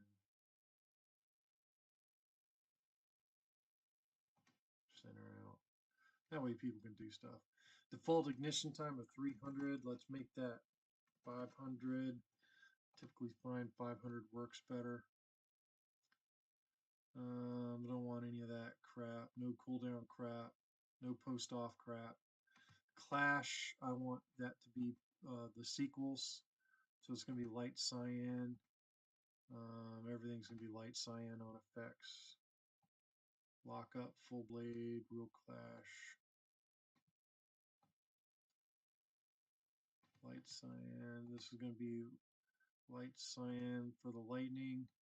Drag effect, light cyan. So everything's going to be that color. Blast, we want to be light cyan. And stab and summon, normal stab, light cyan. And no force boost, no base flare. I don't want any battery level or any of that crap. So that's basically the blade style. So I'm going to get style code. It says I agree. I am a Patreon of Fernando's, so I do pay Fernando for use of this library. And if y'all are using his library, you should pay it forward to him too, because he's got a lot of work, a lot of money invested in this. But at any rate, there's my first blade style. So I'm going to catch up on chat here before I glue this in.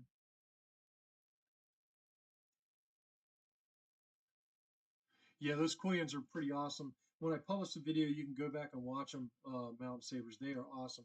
332 pixels per meter is pretty impressive. It definitely made those Quillions way better. All right, so now we're back in our config file that we're making, and here's our first preset Crossguard, and then there's the blade style that we just made in Fernando's library. And now I'm going to space, and now we need to go get our Quillions. And so I'm going to go back. I'm going to close out of this. And now I'm going to want our secondary Quillion blades. And let's see here.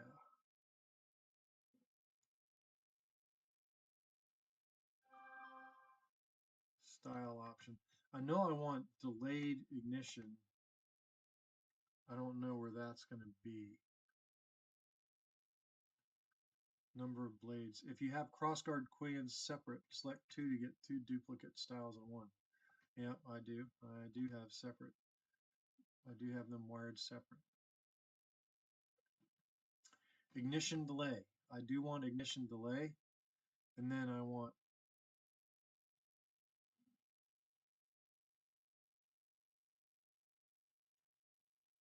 I want standard delay, 500 milliseconds. I'll adjust that. And I don't want any of the effects on my Quillions. I don't want any of those effects on my Quillions. I just want very simple Fireblade Quillions, which is what I'm hoping I'm going to get. So get style code, and I should have 2 blades on the clipboard, and they should be the same. We'll check here in a minute. Paste. So here's 1 blade, and obviously it looks like we've got 2 blades.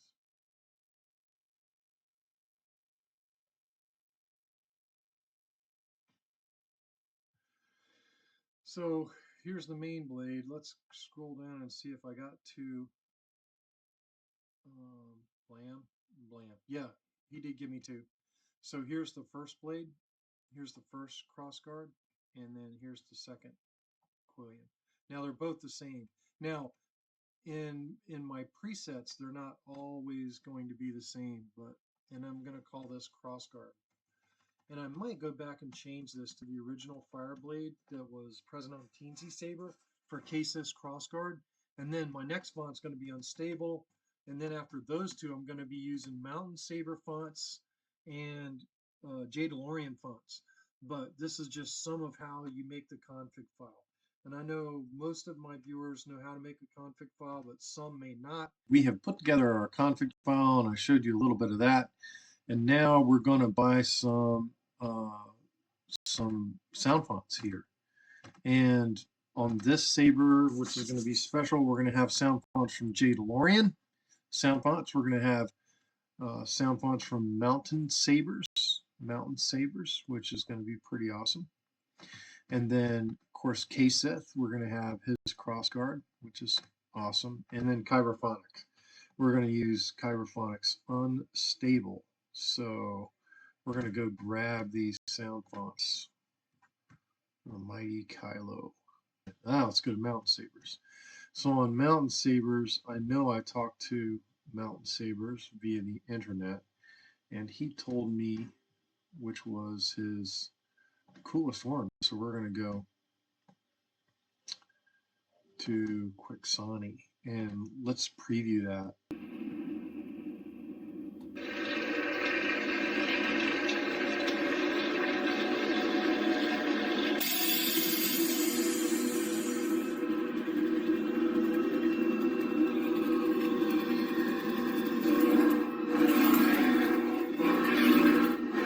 Well, that'll sound cool for a crossguard.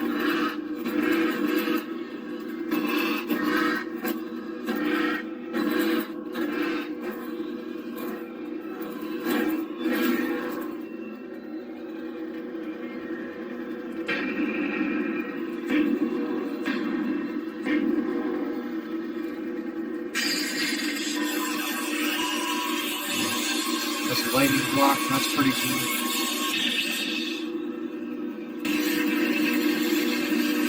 Locked up. With an end locked up, that's cool.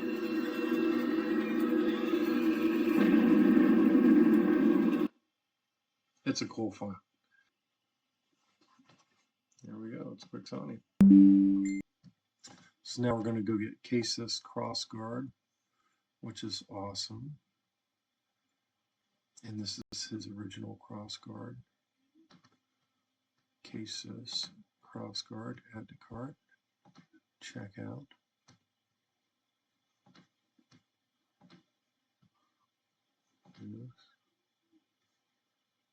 Don't have a discount code.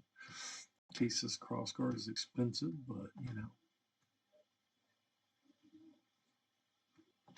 it's a must-have when you're making a crossguard, for sure. Kyberphonics. We're looking for Kyberphonics. Unstable.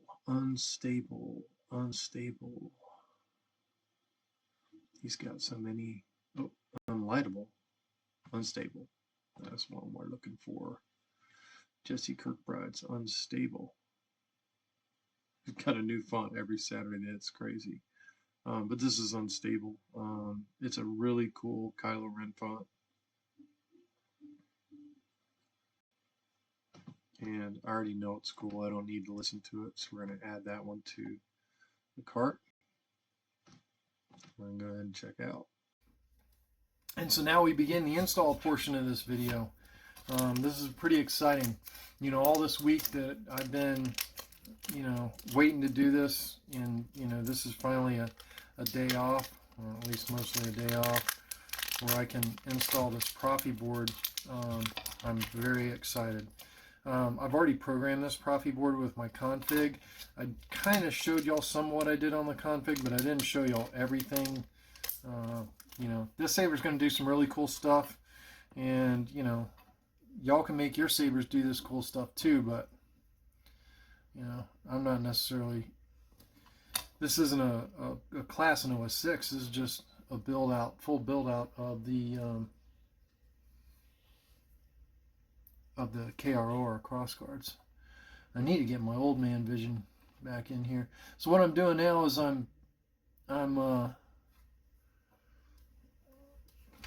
getting ready to combine LEDs 2 and 3.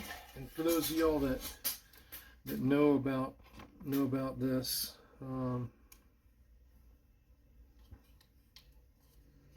this is done to divide the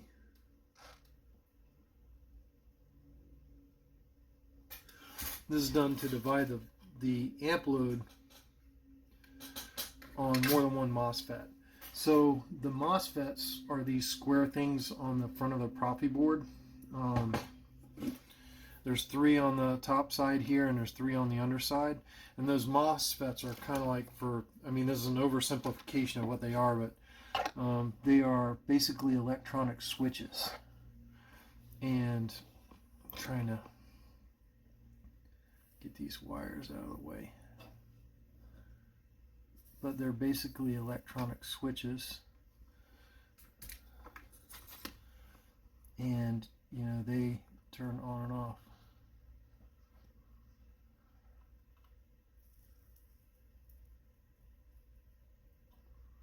There we go.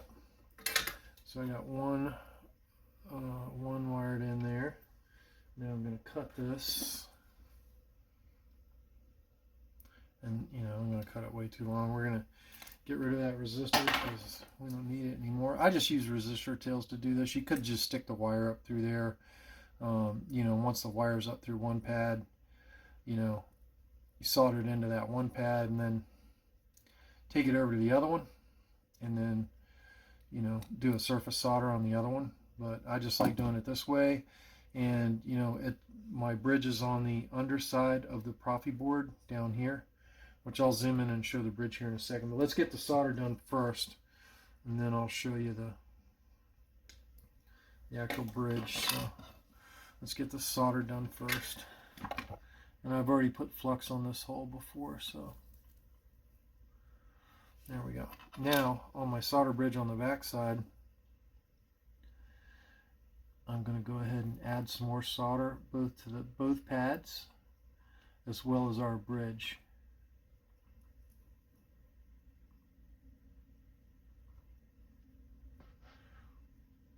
And that is what I'm going to zoom in on this so you guys can see that bridge. That's the solder bridge right there. That is going to, you know, that our main Neopixel blade wire will solder to that. And I'll strip amount of wire that matches that length and then solder it parallel to this bridge. And that's usually the first solder that I do. So that's the, you know, initial part of the soundboard prep. So now let's zoom y'all back out and zoom you back out to about there. And let's bring in the mess. All right. Now I realize this looks like a mess because all the wires are, you know, they're, you know, really long right now. But you know, we need to start getting some of these wires out of the way. I think I'm going to use some tape and tape those out of the way so we're not in such a mess here.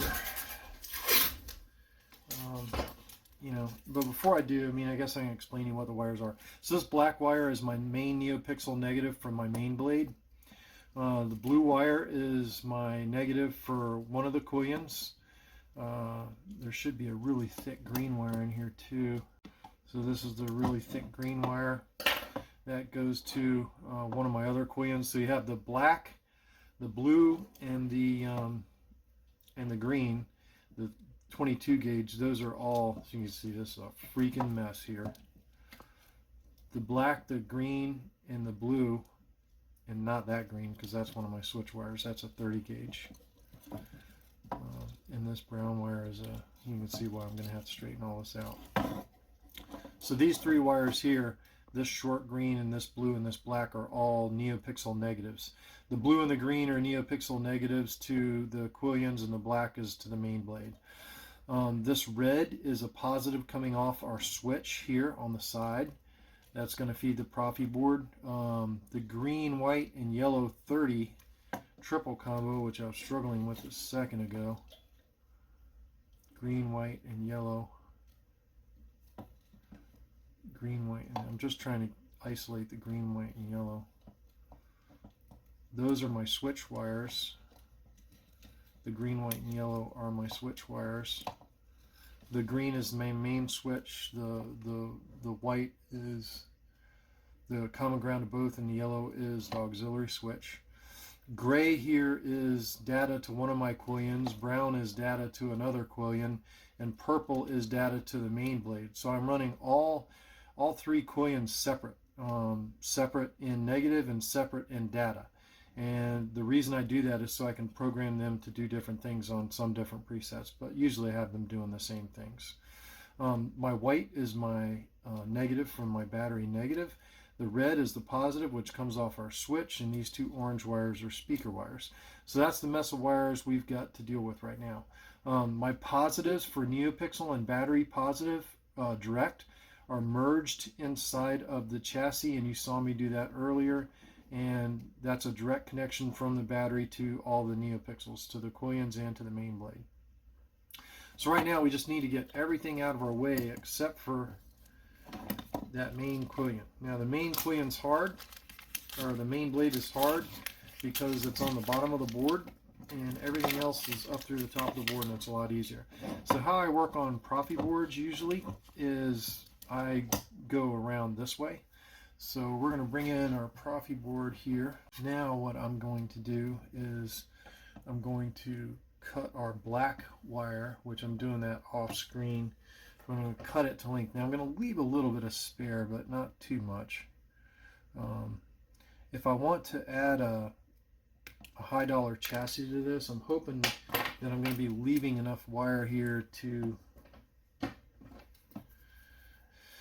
you know, change chassis in the future. But to be honest with you, this is going to be a trooping saber for me. This one that I'm actually doing this one on is going to be my personal saber. But you know, it's going to be a trooping saber, and to be honest with y'all, trooping sabers I hardly ever open except to charge the batteries or to change the batteries. So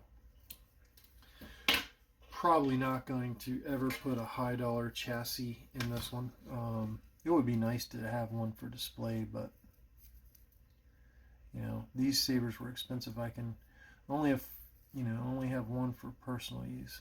So right now I'm tinning that wire, and it's a little bit too long, so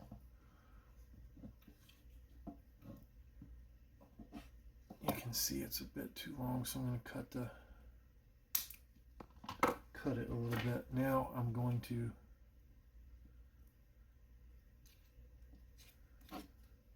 bend that wire. Now I'm going to bring in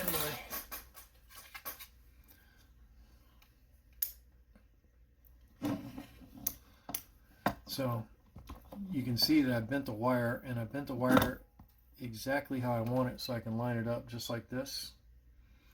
And let me bring in my old man vision and turn on my lights. I'm hoping you guys will be able to see this, but this is the hardest solder of them all, really, because it's on the underside of the board. But clean my soldering iron and get it tinned up here. Alright, here we go. So I'm going to put our Neopixel negative main blade wire right here on this joint, and that is how I do that. And that is done.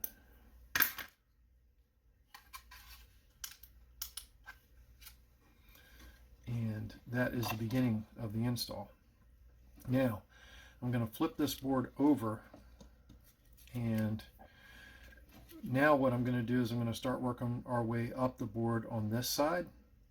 And I know that I need data 2 and data 3, so I'm going to go look at the Proffieboard schematic and make sure that we're getting all the stuff that we need.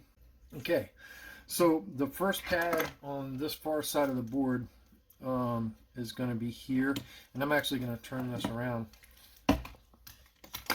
It's kind of crazy. I'll try and get y'all back in focus here in a second. Let me just zoom out so you guys can kind of see what I'm doing. And there we go. All right, so we're on this side of the board here, and this pad right here is the second pad up on this side is data 2.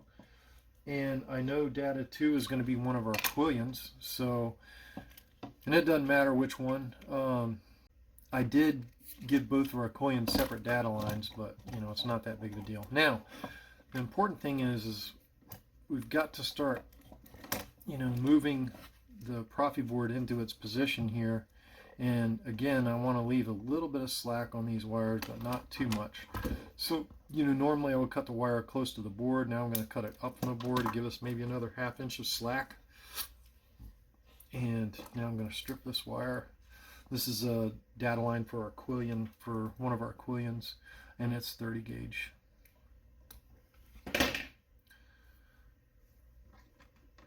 And now I'm going to pretend this. You know, data can be 28, 30, 32. It really doesn't matter. It's just a signal line. It's telling the Neopixels what to do. It's not that critical that it's, you know, the wire gauge. Usually for main blade data on a single blade saber, I use 26 gauge. Had I had grade 26, I would have used it, but you know, all I had was 30, so I'm just using the wire that I've got. Now I bent that wire over Jeff Birch method here, and I'm going to try and bring y'all in. I may have to move that around a little bit, and y'all can see where we're at there, hopefully. I'm going to be soldering right here. That is our gray data wire, that's data 2. So let's come in here and drop a little bit of flux on there, just a little bit. And put my old man vision on.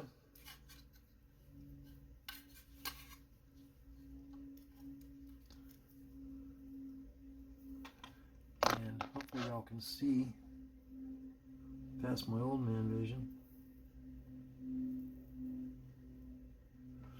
And there we go.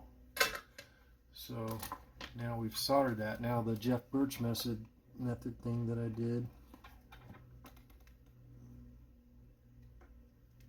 And cut that so it's not sticking out past the end of the soundboard. So that's data 1.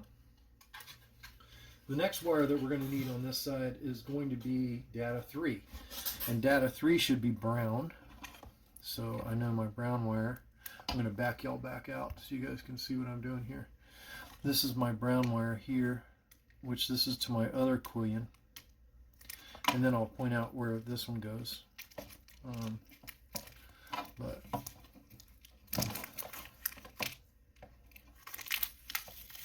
I guess the problem is that brown wire wrapped around a bunch of other crap. There we go. So now we got the brown wire out of there. I just tape those wires out of the way because they're a huge pain. But let me point out where our data 2 is going to be. So, I'm sorry, data 3. This is for our second Quillion. So I know we go speaker, speaker, skip 1, which is button 3, and then data 3. So this is speaker, speaker, skip 1. Data 3 is right here, right above the 2.2. That's going to be data 3. So I'm going to drop a little flux on that data 3 pad. And, you know, the proffieboard, you know, the final install position is there. So, you know,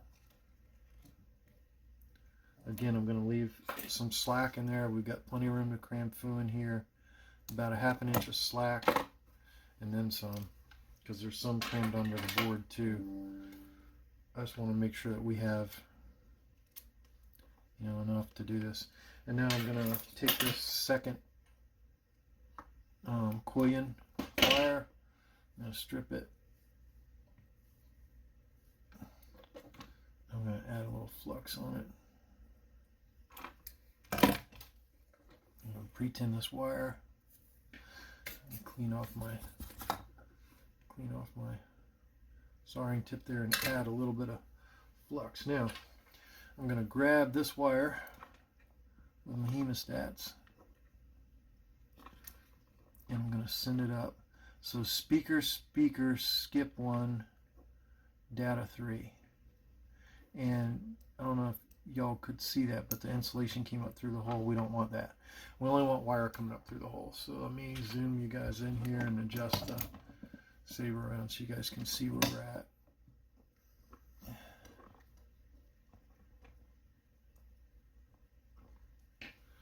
Bada bing. We're solid.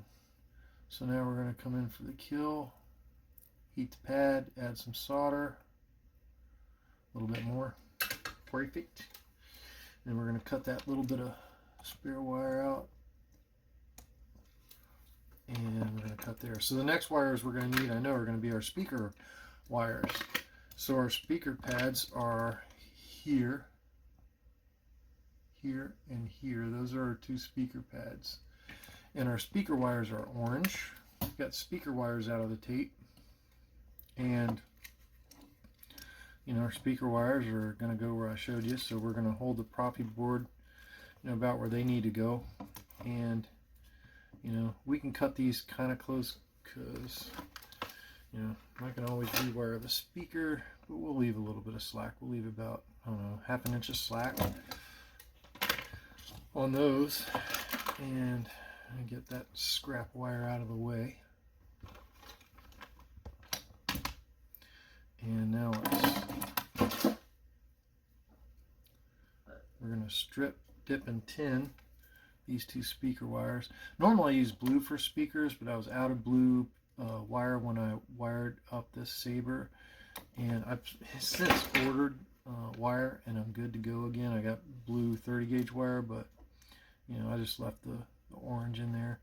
I have a lot of orange wire, so there's, you know, and I rarely use orange wire anymore, so this allows me to use up my orange wire. So, you know, I think the big thing with using different colored wires is just so that you know what everything is. I think sometimes people try to use, you know, they're cheap and they just want to buy one roll of wire, and the problem with that is that, you know, if you make everything one color, you could definitely put your build in trouble, you know, right off the bat. All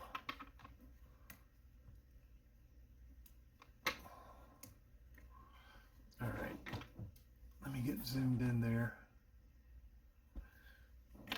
and try to move this around where you guys can see where we're at.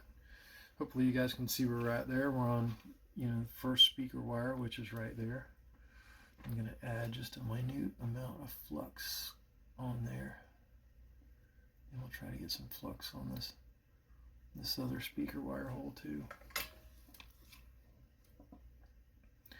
And what I'm going to do is I'm going to place my pad, my iron on the pad, and then I'm going to add in some solder and then lift off. That's want a little bit more than that.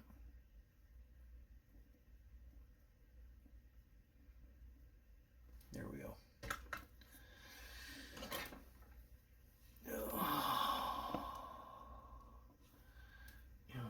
Spin the wire off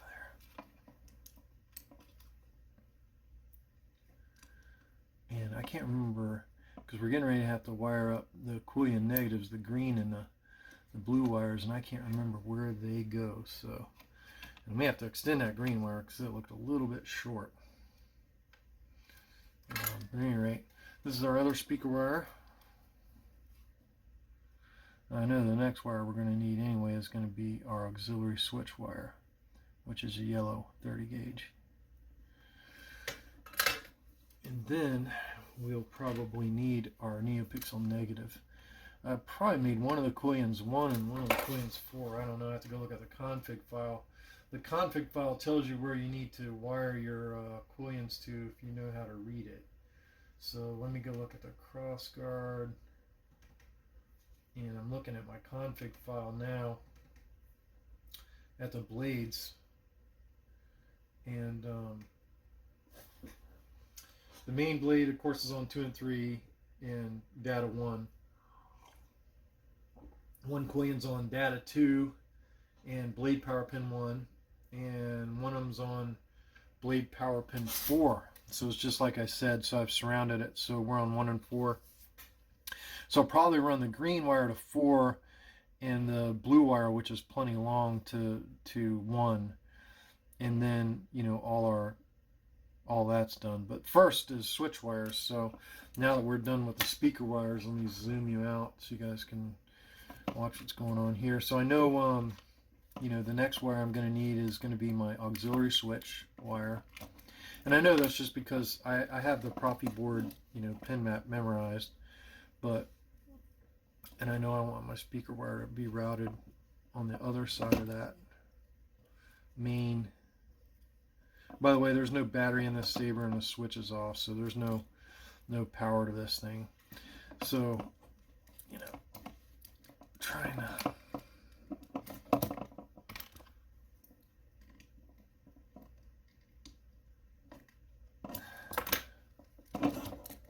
so, it's going to be about right there. I'm going to leave a little bit of slack in this thing.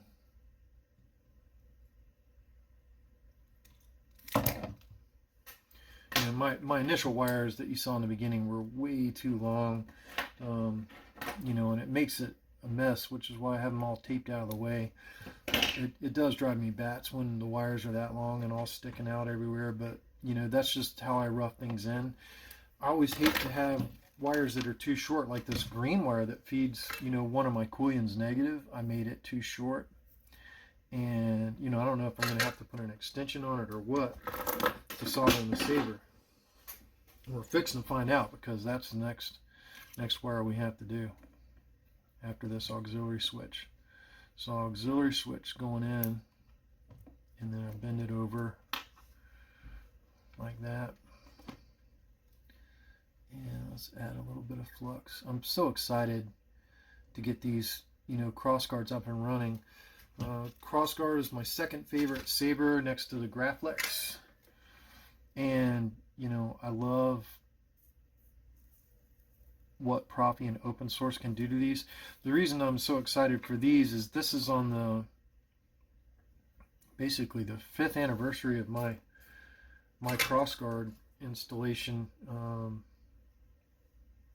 from the Teensy Saber, the one that went viral. So, I'm pretty excited about this. So now we're kind of going around that way on the saber, so I'm going to bring the saber around here.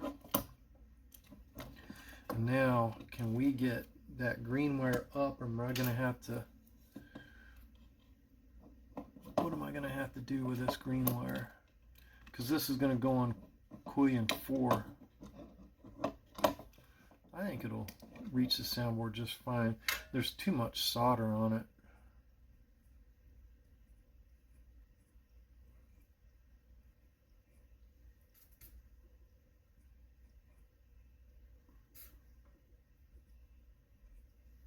So right now I'm trying to clean all the solder off of this thing, because it had way too much solder on it. And then we have to get this up through, LED 4, just like that.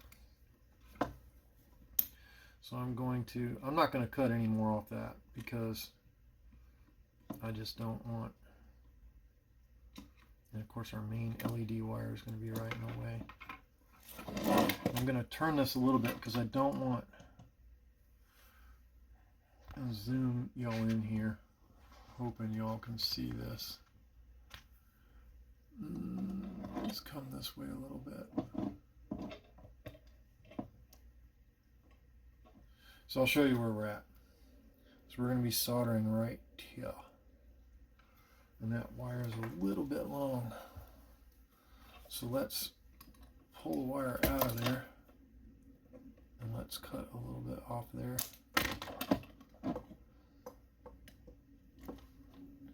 There we go. That's about how I want it. And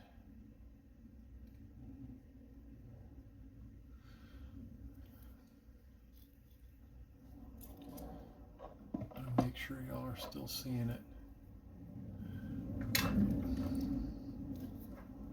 I'm going to put down the old man vision for this one. Yeah.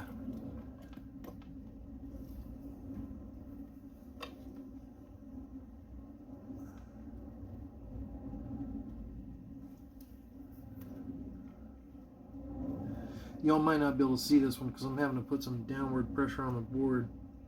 Keep that wire up through there.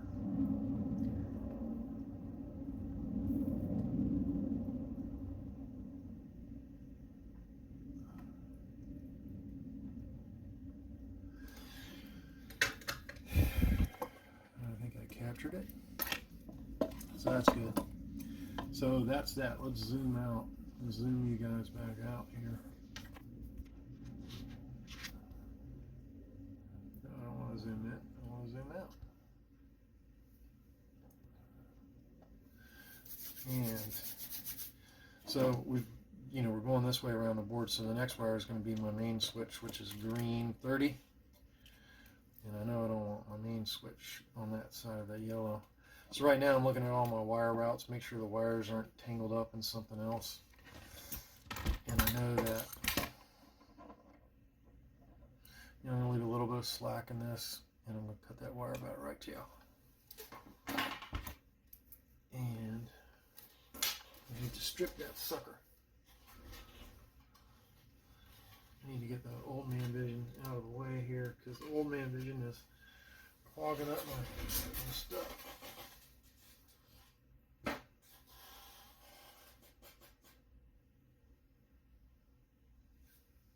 Need a drink of coffee.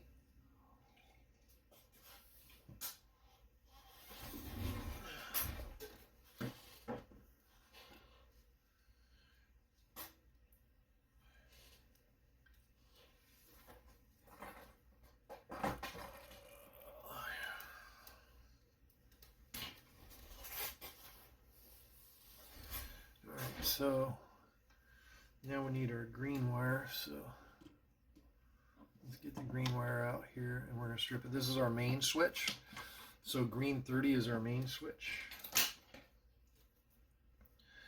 and we're going to strip just a little bit off of there, not much, just enough to get up through the hole, and we're going to put a little bit of fluxers on that wire.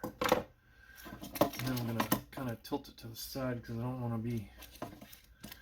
necessarily want to be dripping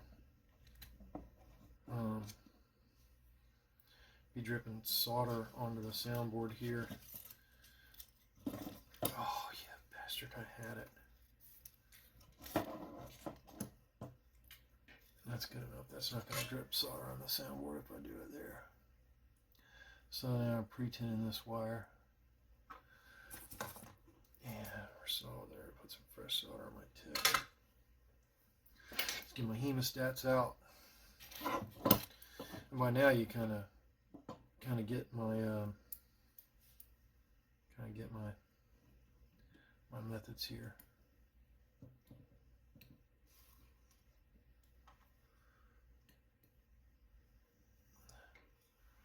Just like that.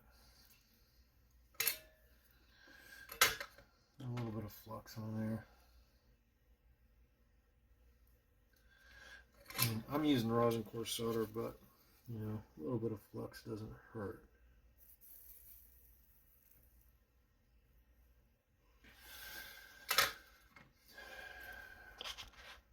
Should have had y'all zoom in for that, huh?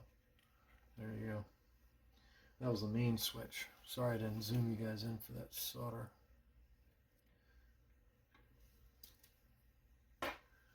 And, my joints are shiny. I don't know if you can see that. They're shiny. Sometimes the camera angle doesn't make them look shiny, but they are. Okay, so after that, we need our second Quillion, which is going to be blue. This blue wire. This big, thick blue wire is our second Quillion. And, I know, hey, I've got to feed it up through here. Oh. And it's going to go to, to 1. So I'm going to cut it right about there. Flip up my old man vision. This is 22 gauge. This is feeding our second Quillion. Left or right, I don't remember. Doesn't matter. Doesn't matter which one it's feeding. Now in my config I have the Quillions programmed to do some different things in some of my gimmicky presets. Like a Christmas blade. I've got a candy cane blade, and I've got one of my Quillions red and one of my Quillions is green.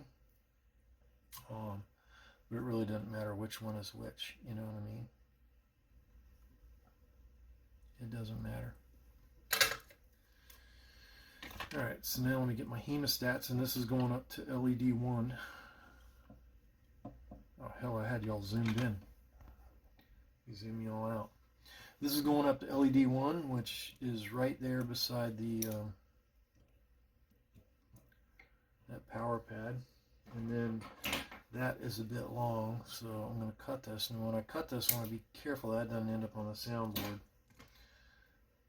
And then a little bit of flux on the subject there. Flip down the old man vision. And come in here for the kill.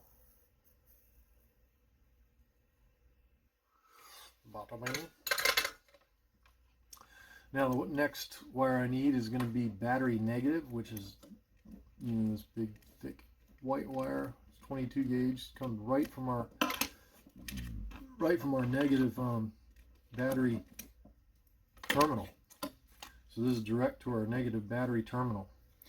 And you know, profit board's going to be sitting there. We need it about yay long. Make it a little bit longer just for some slack, but not too much. We can't cram food in there.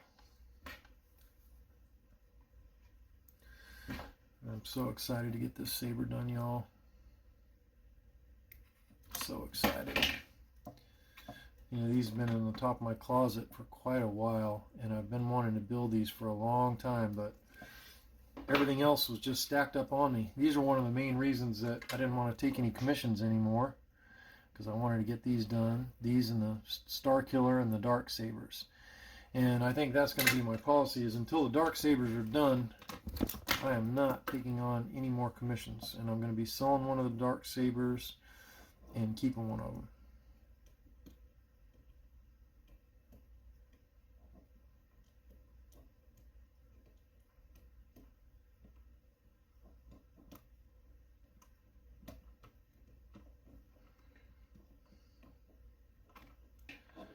Well, there's too much solder on that. It's alright. I'll get some of that solder off.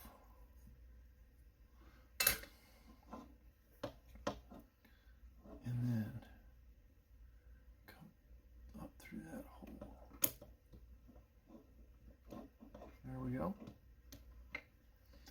And I'm going to cut some of that negative off because it's quite a bit sticking up through that hole. And then a little bit of flux on this subject because that's a heavy duty wire and it's a heavy duty hole. And then let's zoom you all in for this one and try to get that one where you guys can see it. Let's put it in the center of the screen there. And hopefully my old man vision doesn't block you guys out when I come in for the kill.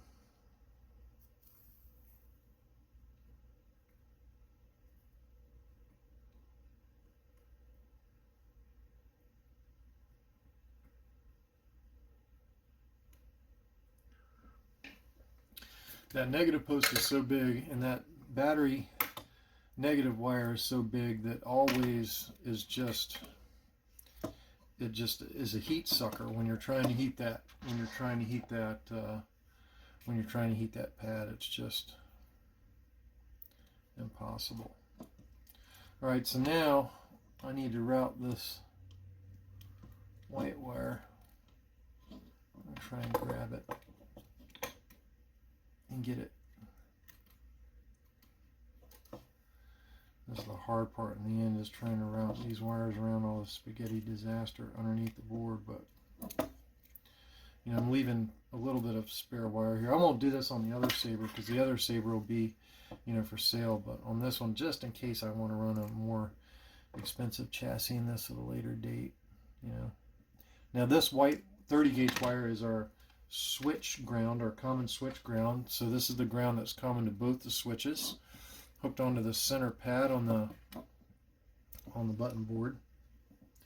And right now I'm going to strip back just a little bit of this wire. It's 30 gauge, not a whole lot, just a little bit, and twist, strip, twist, dip, and then 10.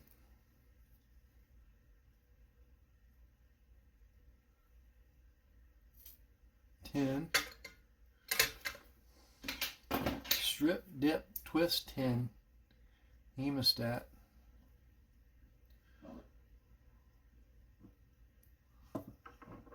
I got too much when I tinned it. There we go. Now we're on the hemostat. Poke, bend, strip, twist, dip, tin, hemostat, poke, bend, bloop.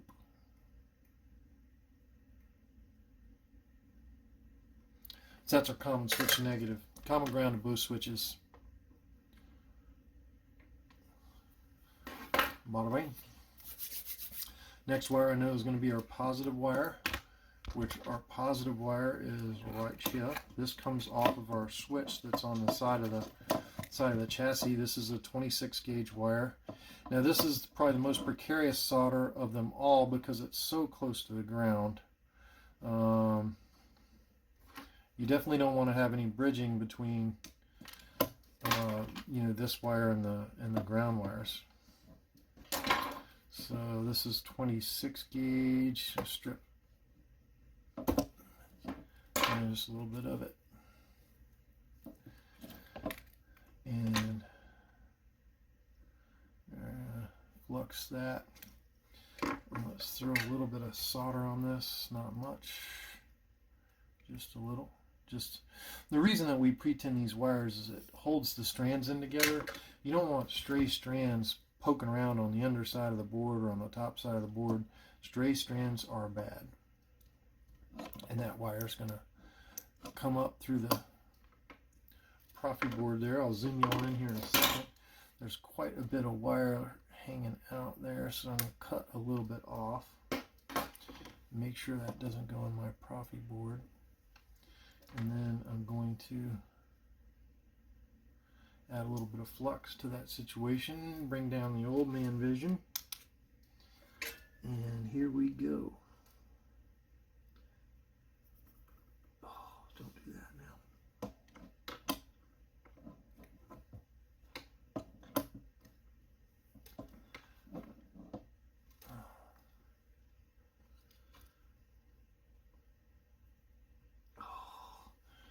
Come on now.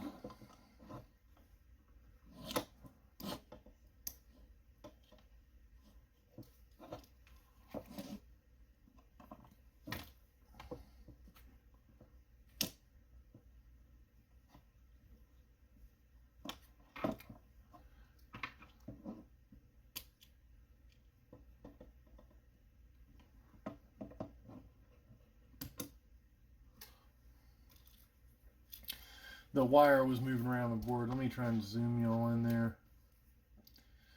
I don't know if I want to zoom y'all in any more than that. Let me try and...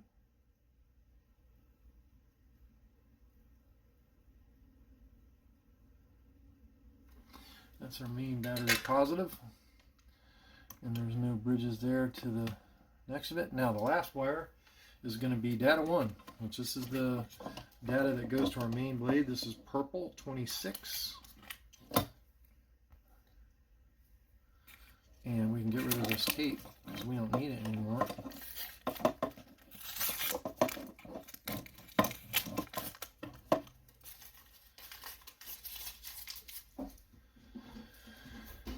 don't need that tape anymore. And then, you know, data 1 goes to our data pad, which is right here. Should be that third pad up. 1, 2, 3. It is. That's data 1. That's our main blade. We're going to leave a little bit of extra here. This is 26. You know, I use 26 for data mainly because it's a little bit harder to break. It's a little bit sturdier.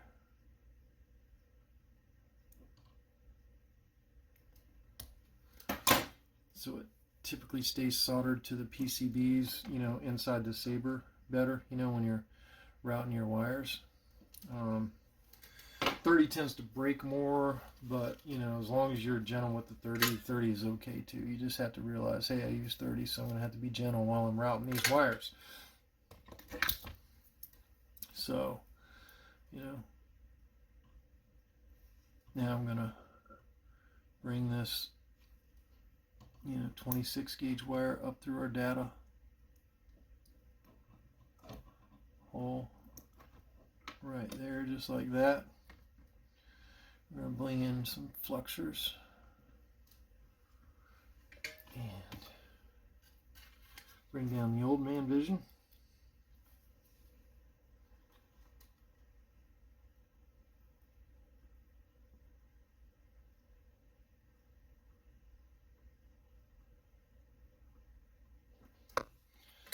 And there's a little bit too much wire sticking up there, so I'm going to trim that.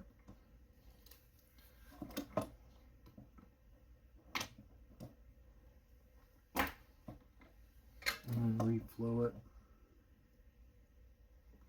It'll be all right.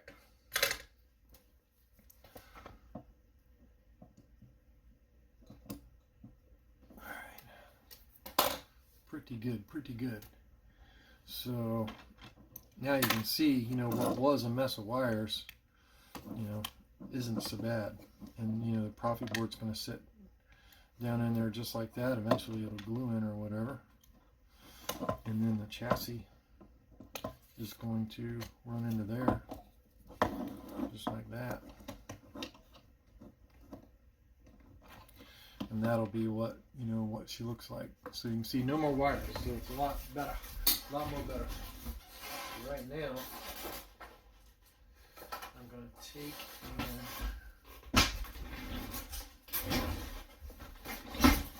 that flux that I'm using is a little messy. And what I'm going to do is try to clean some of that up. And try to clean some of that flux first up. Stand by. I'll bring y'all back in after I clean up the board. So we got the Proffie board cleaned off here, and now I'm getting ready to put the SD card in the Proffie board, and a battery in the Saber, and hopefully we get, a moment of truth. This is always the scary part on every install. Did I screw something up? Did we mess something up? Is something short-circuited? Is the thing going to blow up?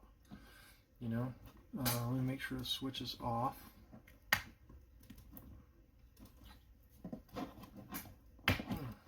Switch is off. So let's put the hilt in there a little bit, and let's turn these lights off. I'm going to try and get this in here. And let's go ahead and try to push our Proffie board down in there where its final resting position is going to be. And let's see if we can get y'all to where you can see both these Quillions. Let me zoom out a little bit. Alright. Hero or zero?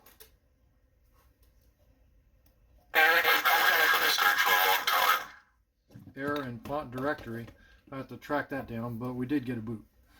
Let's...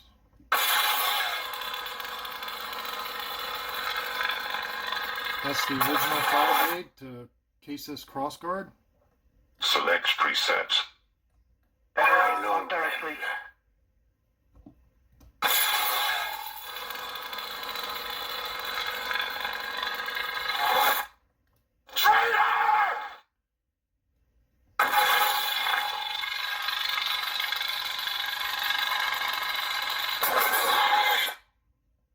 Who talks first? You talk first? I talk first. I talk first. Who's Jaydalorian? I always talk first.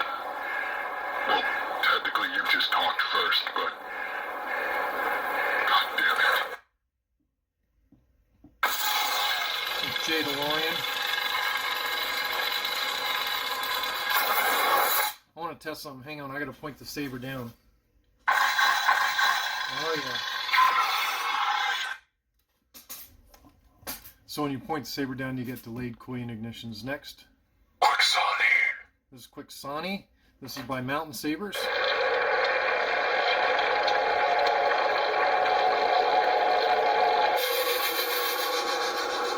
Yeah, that's pretty cool.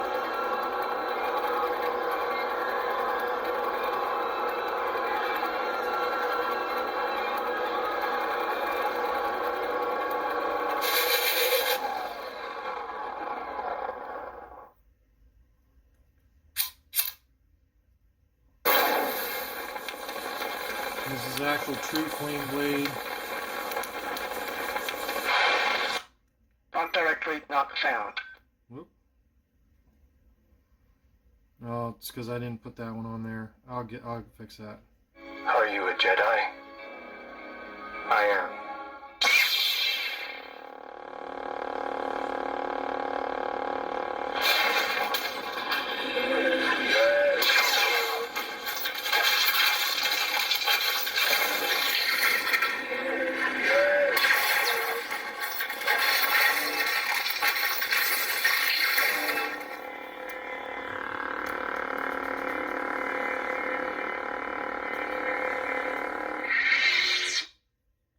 I suggest you try it again, Luke. This time, let go your conscious self and act on instinct. Balance. My lightning blade. Error in font directory. So Crossguard has an error in the font directory. We'll have to go find that. There's the rainbow fire, I think. The main blade's not long enough for me to tell, but pretty sure that's rainbow fire. Balance. Yeah, you can see this Quillion's green, this Quillion's red. So this one's green, this one's blue, and then you got your rainbow going on there. I suggest you try it again, Luke.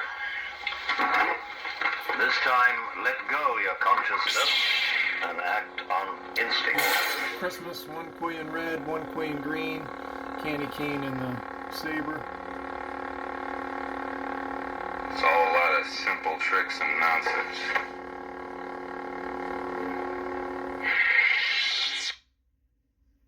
Error in font directory.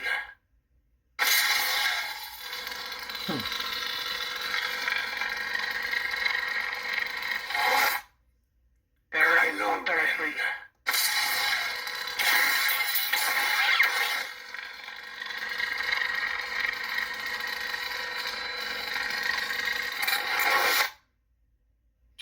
So obviously we have to fix the error in the font directory on the Crossguard font, which I'll go do that, but you know, success outside of securing the board down and, you know, getting the hilt on, demo video is next. Successful install, much success.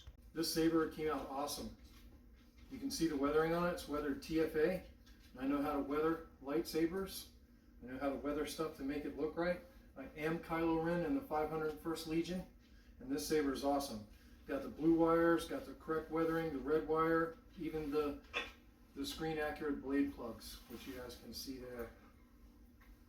Everything about this saber is awesome. It has motion gestures. It's on OS 6. This thing is awesome.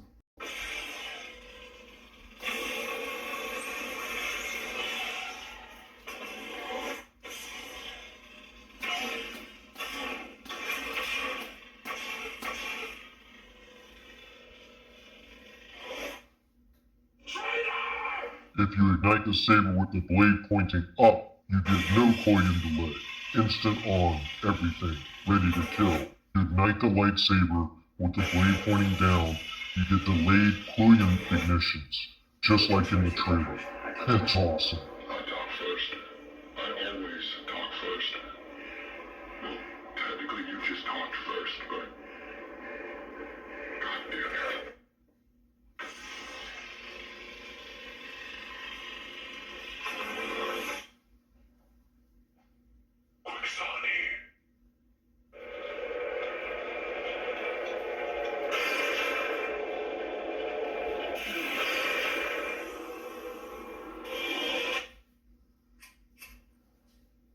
The forward button is your power button.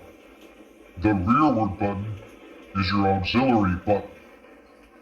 Follow the directions that I sent you to know how to use these buttons.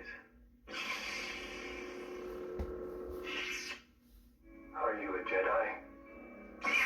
I am. If you want to learn how to operate this lightsaber, I suggest you read the instruction manual for that part. This time, let go your conscious self and act on instinct.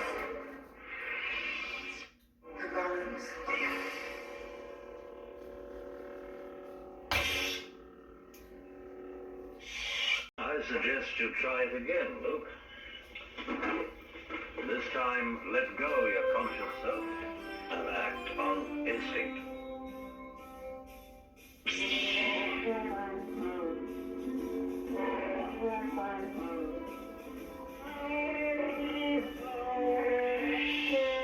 Kylo Ren.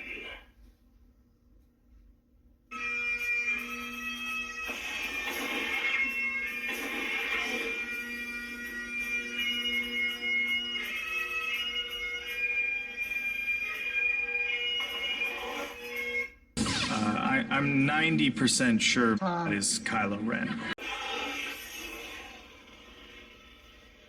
See you next time.